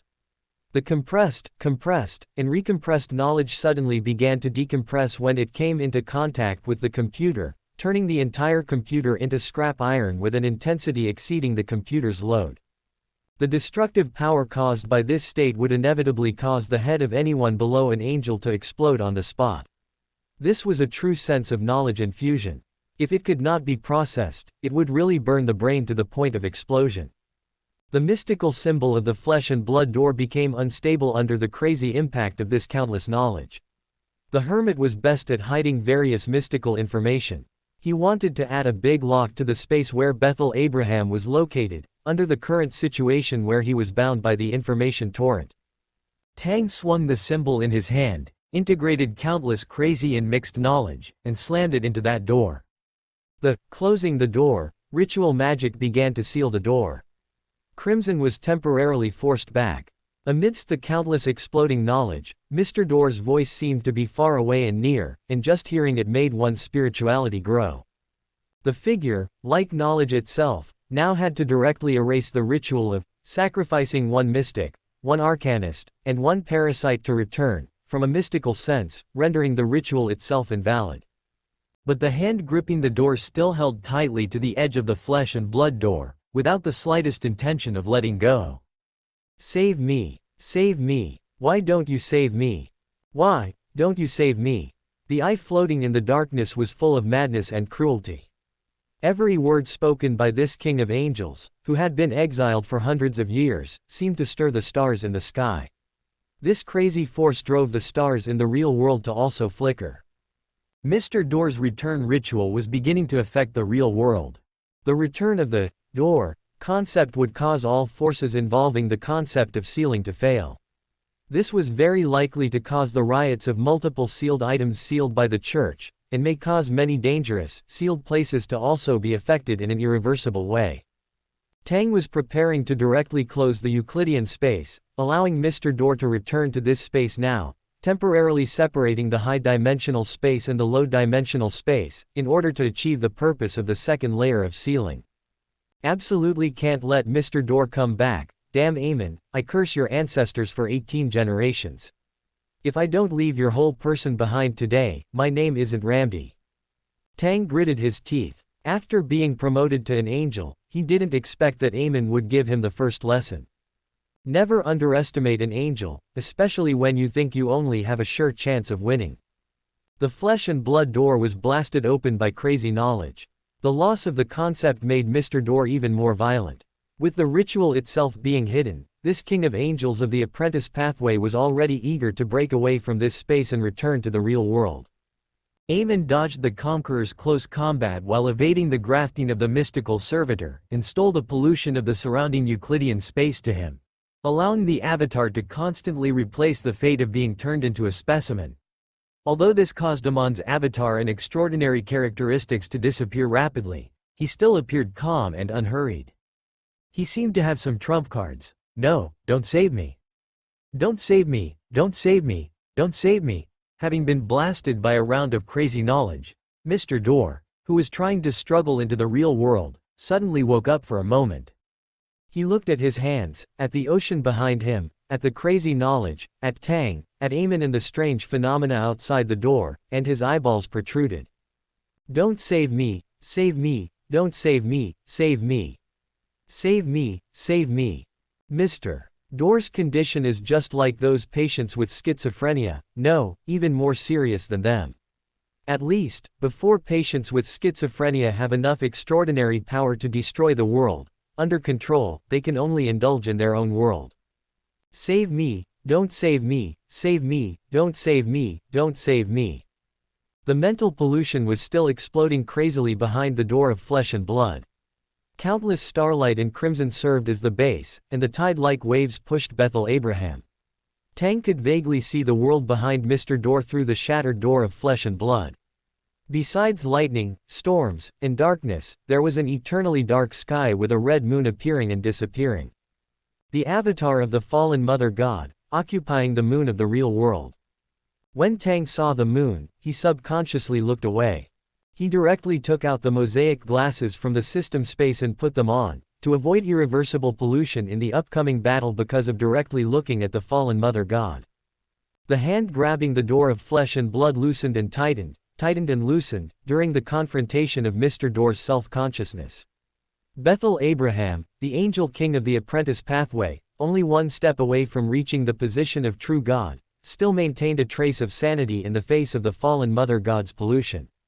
Suddenly, Bethel looked at Tang, his blood-red eyes flashing with countless red starlight. Tang lowered the brim of his hat at this time, and a long staff appeared in his hand. Don't save me, kill me, Abraham, there's hope. The short-lived clarity in Mr. Door's eyes was rapidly disappearing. He became crazy again, and countless blood-colored tides spread to the whole body of this angel king, like wearing a cloak woven from blood red. The door of flesh and blood exploded again, and crazy knowledge poured into Mr. Door's head, indiscriminately killing and bursting all the heads of the insects that made up the other party's body. Okay. Tang raised the long staff in his hand, staring at Mr. Door, whose body had been twisted and deformed, and said word by word, "Praise the sun." Tang had already blocked the connection between the Euclidean space and the real world, and this abnormality quickly attracted the attention of the never-ending theater. Those two crazy guys finally died. The theater core was overjoyed and wanted to create two marionettes for fun. However, years of experience told it that it still couldn't act rashly without real certainty. It directly asked its marionette. The war bishop glanced at his former marionette master and said nothing. Theater core, okay, if you like it. Is it because those two crazy guys are dead, so you don't know how to tell it? Celebrate with the world, ha ha ha, it won't mind its marionette being rebellious. Well, confirm it again, and then hang all those people in that ghost university as marionettes, hee hee. It turned its head and asked Nikolai, who didn't know where he ran to, focusing on being tough and gloating. Nikolai smiled. You seem pretty happy. He casually took off his monocle, wiped it carefully, and said, "Prepare yourselves, we are going to have a truly grand performance." And the audience is the gods. The stage has been set up, and the orientation ceremony of Miskatonic University should be a grand and magnificent firework. Theater core. Not dead? Yes, not dead. Nikolai smiled, but if you don't hurry up a bit, I think you will soon have to go to the Systems Craftsman module to burn. Directly become extraordinary characteristics, and then become the main material for a certain ancient scholar to advance. Crazy guys. They're all crazy guys. Twisted screaming maggots crawling crazy wriggling. Walking in a dark land, lightning flashing from time to time illuminated this area. On Nikolai's monocle, a giant king's court solidified with dusk was reflected in the distance. Inside the Euclidean space, Amon's body became more and more sluggish, but he laughed more and more happily. Why kill Bethel? The return of the door will further advance the birth of the Lord of Mysteries. The night should also be your helper. After harvesting 3 sequence 1 extraordinary characteristics and uniqueness of the thief pathway, and then killing Bethel, Tang Eggers, you can completely advance to sequence 0 directly in the next period of time, or even, the Lord of Mysteries. What are you hesitating about? You don't want to, and don't dare to become the Lord of Mysteries? Amon once again stole the fate of his own avatar, allowing himself to escape the future of becoming a marionette. A figure with the temperament of a scholar, wearing a silk top hat, looked at Amon indifferently without joy or sorrow. He continuously fired air cannons, piercing one after another of Amon's avatars. The bloody figure belonging to the conqueror emerged beside Amon. When Amon was reverse parasitizing the gap image from history, the other party's body turned into a mass of blood-colored light, burning flames that seemed to scorch even space. Amon dodged blindly, and his time-worm avatars became fewer and fewer. But he was still laughing, like a spectator, watching this unique drama. Kill him, don't kill him, don't kill him. Kill him. The arc of Amon's mouth raised. He pinched his monocle, and his figure once again blurred and disappeared in place. This was a manifestation of him stealing part of the knight's power, allowing himself to enter a state of concealment. But within the Euclidean space, regardless of concealment, hiding, or being hidden in another dimension, all obstacles can be observed. What can be observed can be interfered with, and what can be interfered with can be manipulated. The special nature of this space itself allows any region, as long as there are no high-intensity seal marks, to form a connection with this space. What a great place! If it weren't too big and really dangerous, I think I would be willing to take some risks and take it away to try. Concealment was easily broken. Clearly, death had become a certainty, but Amon was not in a hurry at all. Of course, I like adventure, and the current situation is obviously a big gamble.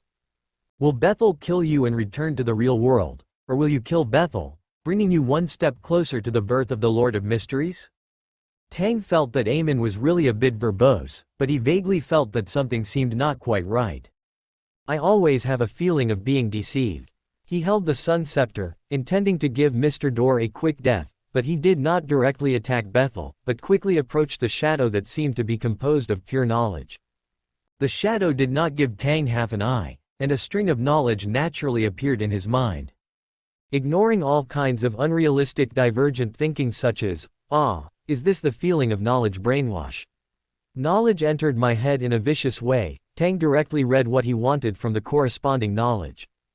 A pit, it really is a big pit. Reading the corresponding information, he gritted his teeth a bit. More than 1,000 years before the arrival of the Doomsday, during the Fourth Epoch, angel kings like Amon, Bethel, and Antigonus were unwilling to advance to the Sequence Zero throne.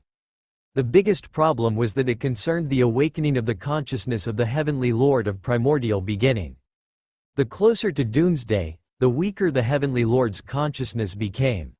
The initial consciousness would only weaken but not truly disappear.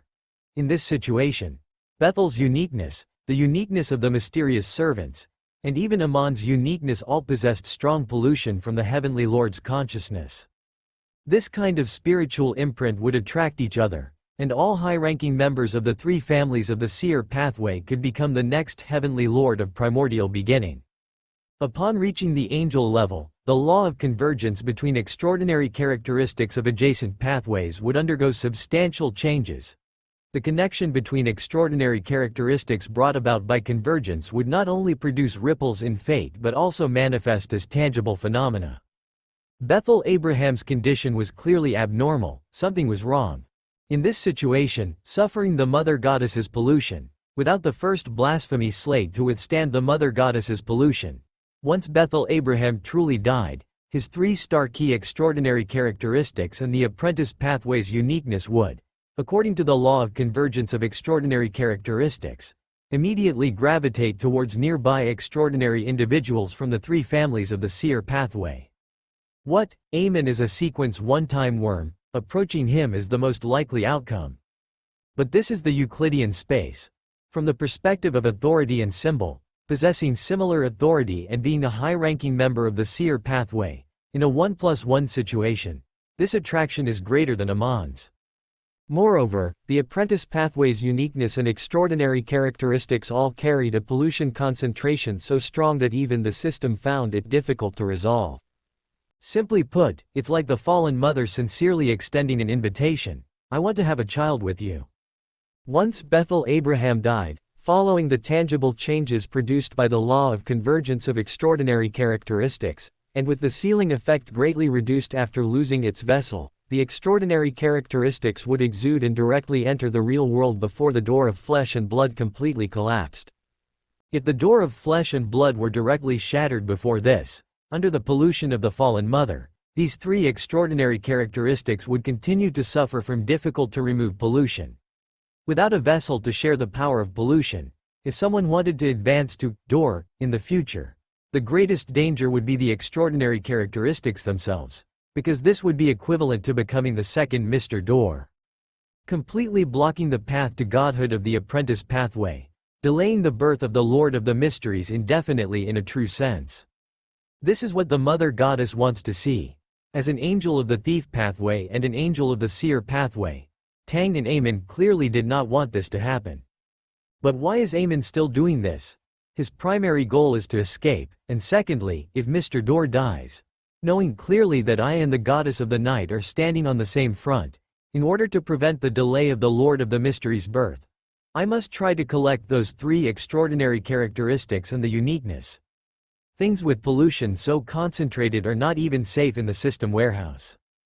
The system warehouse, which the knowledge more made on the system and which can perfectly seal anything, still has an upper limit to its perfection. However, even uniqueness cannot touch this upper limit. And the extraordinary characteristics that have been personally polluted by the fallen mother for hundreds of years are very likely to penetrate the seal and reverse pollute him. Killing Mr. Door, not retrieving the extraordinary characteristics, the Lord of the Mysteries cannot be born. Retrieving the extraordinary characteristics, the Euclidean space will become a container for the seal, which will greatly affect Tang's own state. In this situation, the only option is not to kill Mr. Door. But Tang looked at Mr. Door, who was disregarding his body's deformation and being blasted into countless starlight, and looked towards Amon in the distance, who was still entangled with the images from the gaps of history. Mr. Door would rather die to come out. The fallen mother is already eager to take advantage of this once-in-a-lifetime opportunity. You hold on, I'll go kill Amon first. The figure shrouded in countless knowledge gently nodded, then continued to focus his gaze on the ghoul who, even blasted into pieces, was still struggling to move forward and climb out of the abyss. He is no longer that Mr. Door. He himself is an aggregate of evil thoughts, an incarnation of corruption, another step taken by the outer gods towards the real world. Cannot return, cannot return. As the incarnation of all knowledge, the shadow of knowledge read this. He reached out his hand, accelerating the power to erase the ritual effect of the door of flesh and blood, and attached a secret power, which exploded in Mr. Door's ear. Bethel Abraham, do you really want to return to the real world? Leaving his shadow behind, Tang directly flashed to the side of the figure wearing a silk top hat. Amon smiled when he saw someone appear in front of him. Have you decided? Yes, I'll take care of you first, then consider how to deal with Mr. Door. Tang directly reached out his hand, and the surrounding Euclidean space layers pressed down on Amon. Amon smiled and shrugged, all right. His figure quickly disappeared into the Euclidean space, directly dodging the Euclidean space's blockade, leaving only a large number of unimportant clones. He had always had the ability to directly leave the Euclidean space. Around the area where Amon was located, there was a piece of observed area, presenting a golden sea. The depths of the Sonya Sea, the core of the God War ruins, the place where the ancient sun god fell, the real dream, the phantom of the Giant King's Court, opening the door to the East Continent. Giant King's Court, Dark Angel Sasrier. This was Amon's second contingency plan, the contingency plan for how to escape from the Euclidean space. The connection between the real world and the Euclidean space has been blocked, but the appearance of Door has shaken the authority in this regard. Then, Amon opened a BUG here. Amon appeared in the Giant King's Court of the East Continent in the real world. This was a mystical connection directly generated through the observation of the Euclidean space. He swapped the corresponding fates, achieving a near miraculous posture of getting rid of the tracking. That was a dense space where even the fog of history was blocked. That was the room where the evil spirit of Dark Angel Sasrier was sleeping, with the first blasphemy slate. Amon's figure quickly outlined itself. This former Angel King escaped that strange space with the help of the bug, but similarly, he had to leave here immediately. The higher the sequence, the more dangerous. Why are you leaving? A voice exploded behind Amon. The young man wearing a monocle walked out of the shadows. I've been waiting for you for a long time. Amon. Amon turned around, looked at the figure who seemed to have been waiting here for some time, and pinched his monocle. Interesting. The flesh and blood door completely shattered, and the symbol of closing the door sealed the extraordinary characteristics generated by the combination of the Trickmaster, Parasite, and Secret Sorcerer, along with its mystical significance. As the flesh and blood door collapsed, the hand supporting it broke in the middle and fell into Euclidean space, surrounded by countless rays of light, being sealed layer by layer. The frenzied bombardment of knowledge, Mr. Door being forcibly raised to a state of self-recovery, and the hermit's own authority shielding it, ultimately caused the ritual set up by Amon to lose its effectiveness, unable to further assist the fallen mother goddess in eroding the world. After the shadow of knowledge finished all this, it raised its head and looked towards the sky. In the starry sky against the backdrop of the dark curtain, countless bright stars shone brightly, among which several special things appeared in different postures. The blood-red reflection above the moon seemed to ripple, and the secret passage eroding the real world. One of them was quietly concealed, no longer able to provide a channel for that great existence to invade the real world. That blood-red reflection caused all areas under the influence of his power to exhibit a terrifying, horrifying, and eerie blood moon. Real world. Countless people looked up at the sky in surprise. The midday sun had bright, warm sunlight, but at this moment, a blood-red moon suddenly appeared next to the sun, which was invisible to the naked eye. That moon was so real that everyone thought it should be night now, and the sun should not be rising. On this day, even the daytime sun could not cover the blood-red moon. Spirituality was growing, and madness was spreading. Apothecaries, vampires, and farmers all looked towards the sky. I heard the voice of God. And in the next moment, this blood moon disappeared. The Beyonders who witnessed this astronomical spectacle and heard voices they shouldn't have heard also forgot this frightening scene in the next instant.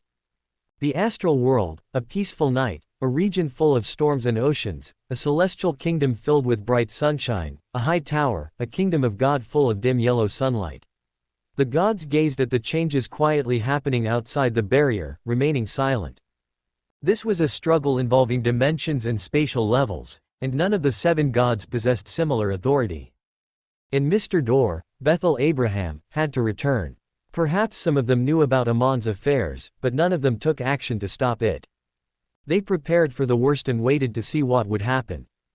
In the silent night, in the deep, dark celestial kingdom filled with night-blooming Sirius and moonflowers, a certain existence watched the changes beyond the starry sky, then withdrew its gaze again and looked into the distance.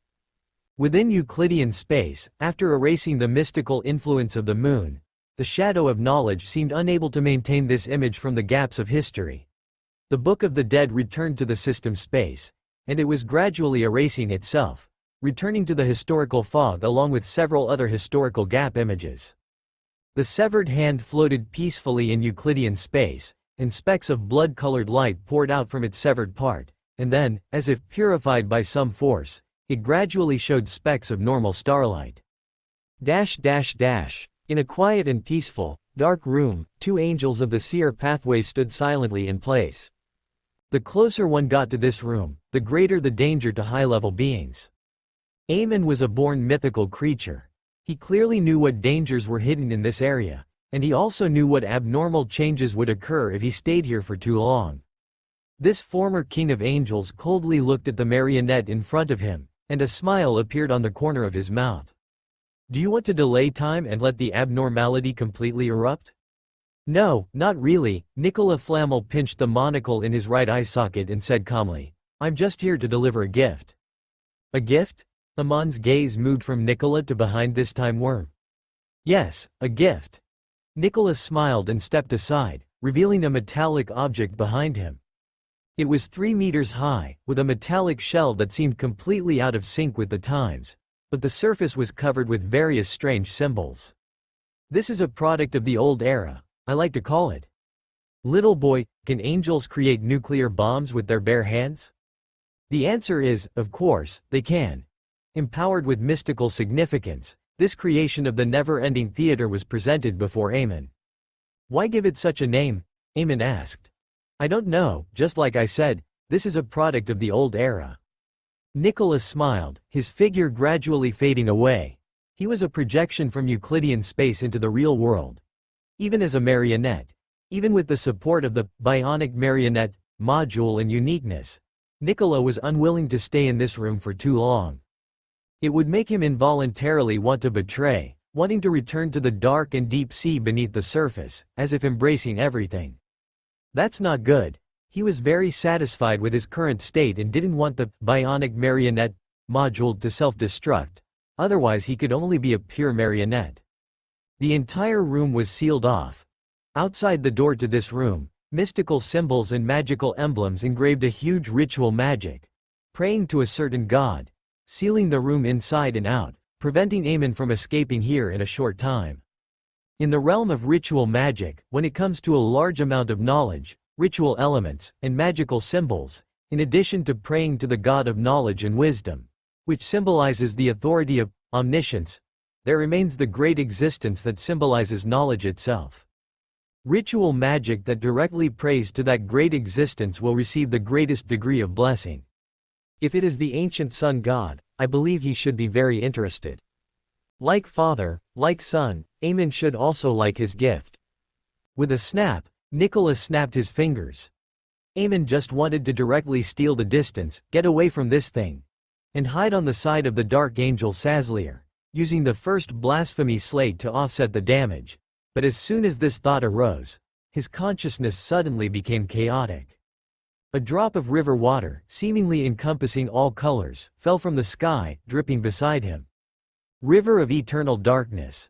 His thoughts gradually became sluggish, and the smile on Amon's face gradually subsided.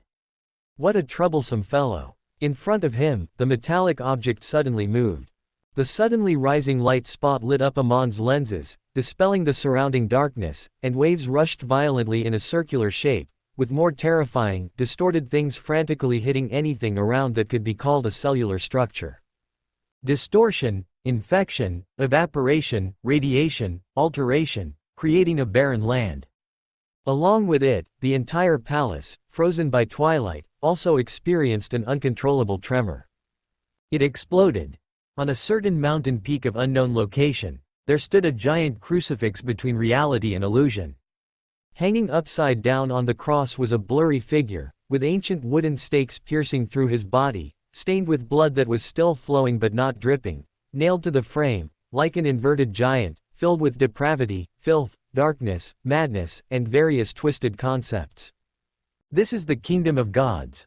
Suddenly, the cross expanded into a vast curtain connecting the sky and the earth, like a shadow, and behind that curtain, there seemed to be a pair of indifferent eyes watching the entire world. Those eyes looked into the distance, towards a dim twilight. Amon. Behind the shadow curtain, the eyes trembled, emitting a language that did not belong to any language system, yet could be understood. East Continent, Silver City.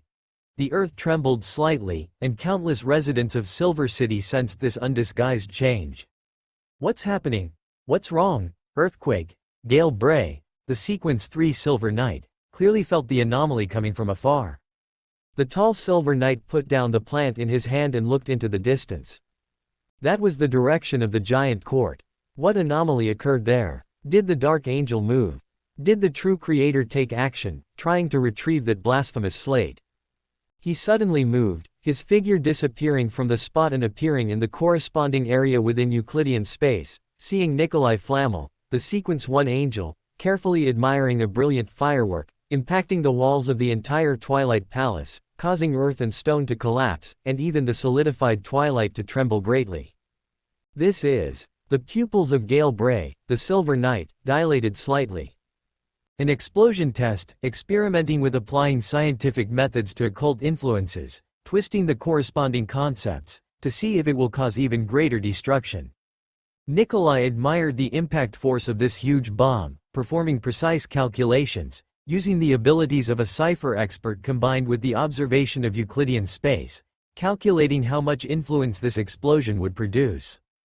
By applying occult concepts to the destructive factors such as shock waves, light radiation, nuclear radiation, and electromagnetic pulses, and combining them with the river water of the eternal night river and the distorted knowledge concepts of the knowledge wilderness, this scientific method could also harm a true angel, even directly killing them. It was like a huge bomb, having received high-level occult influence, erupting in the form of a nuclear explosion. The giant court was the divine kingdom of the giant king Olmir, and the dark angel Saslier also possessed the first blasphemous slate. Could it kill Amon, along with the dark angel evil spirit, directly? If feasible, then the work after returning would be to continuously accumulate similar miracles, allowing the theater core to concentrate on manufacturing corresponding objects next, endowing them with occult meaning. Nikolai tapped the bottom edge of his monocle with his index finger, looking at Tang, who had appeared beside him at some point. After Tang and Nikolai exchanged a glance, Tang swept his own condition and looked at the Silver Knight Gale Bray on the side. Forget it. It seemed that Sequence 3 was not useful. Tang waved his hand to his secret puppet. You continue to grow vegetables, just don't run to the giant court during this time. Gale Bray. Through Euclidean space, Tang quickly reduced dimensions with Nikolai into the Twilight Palace, which was still shaking constantly, emitting various terrifying nuclear contaminations. The occult bomb that neutralizes the power of Chaos Sea pollution. This is equivalent to Amon bearing the mental impact of both the Chaos Sea and a nuclear explosion. Amon had a backup in the giant court, which Tang could guess through the inspiration and pictures from the future, obtained when he advanced to Miracle Master. And the only thing in the giant court that had not been conquered was the room where the Dark Angel Sazlier was sleeping, where the first blasphemous slate was located. Nikolai Flamel, who should have entered Euclidean space together, the perfect helper to kill Amon quickly, why did he abnormally not enter to help? It was because he was preparing to deal with Amon's backup. The third rule of killing Amon: never underestimate Amon. It would not be surprising what he does. Including bearing certain risks himself, withdrawing from the battlefield in a place that might be contaminated by the Chaos Sea. Tang calmly scanned his surroundings. He did not deliberately observe the room that was directly bombed. On the door leading to the slumbering place of the Dark Angel Sazlier, countless mercury-colored flowing magic symbols and mysterious marks had long disappeared, and several huge cracks appeared on that door, exposing the terrifying aura inside. Tang could feel the gaze of a certain being cast towards him. The true creator. Of course, he remembered this ancient deity who held the power of depravity, belonging to the gathering of ancient sun gods humanity, whose divine kingdom was in the land abandoned by God. This was also one of Amon's backups. Nikolai pinched his monocle, reminding Tang. Here it comes. Tang and Nikolai's gazes looked at the door that had already produced countless cracks, revealing the inner aura. The door opened creakingly, exposing the situation inside. It was a figure wearing a pointed soft hat, wearing a mage robe of the same color, and a monocle in his left eye socket. Tang's pupils dilated slightly, obviously, even knowing the possible result. He was frightened by Amon's appearance at this time. Very interesting. The smile on Amon's face remained, but many cracks appeared on his face, each crack growing several teeth. Many half-open and half-closed eyes appeared on his face, looking terrifying. Those countless eyes were looking at Tang, looking at Nikolai, indifferent and crazy, hideous and terrifying. Underneath the black mage robe, there seemed to be countless strange things constantly wriggling. Those were countless distorted severed hands and feet. These things, along with Amon's mythical creature form, had also undergone some kind of terrible mutation due to pollution. The occult bomb just now and the river water of the Eternal Night River made this natural mythical creature, who had lived from ancient times to the present, extremely embarrassed. Nuclear pollution with occult blessing. For more thrilling fanfiction stories like this, check out my channel Fanfic Audiobook. Dive into epic adventures, mysterious realms, and legendary journeys brought to life through immersive storytelling. Don't forget to like, share, and subscribe for more amazing audiobooks.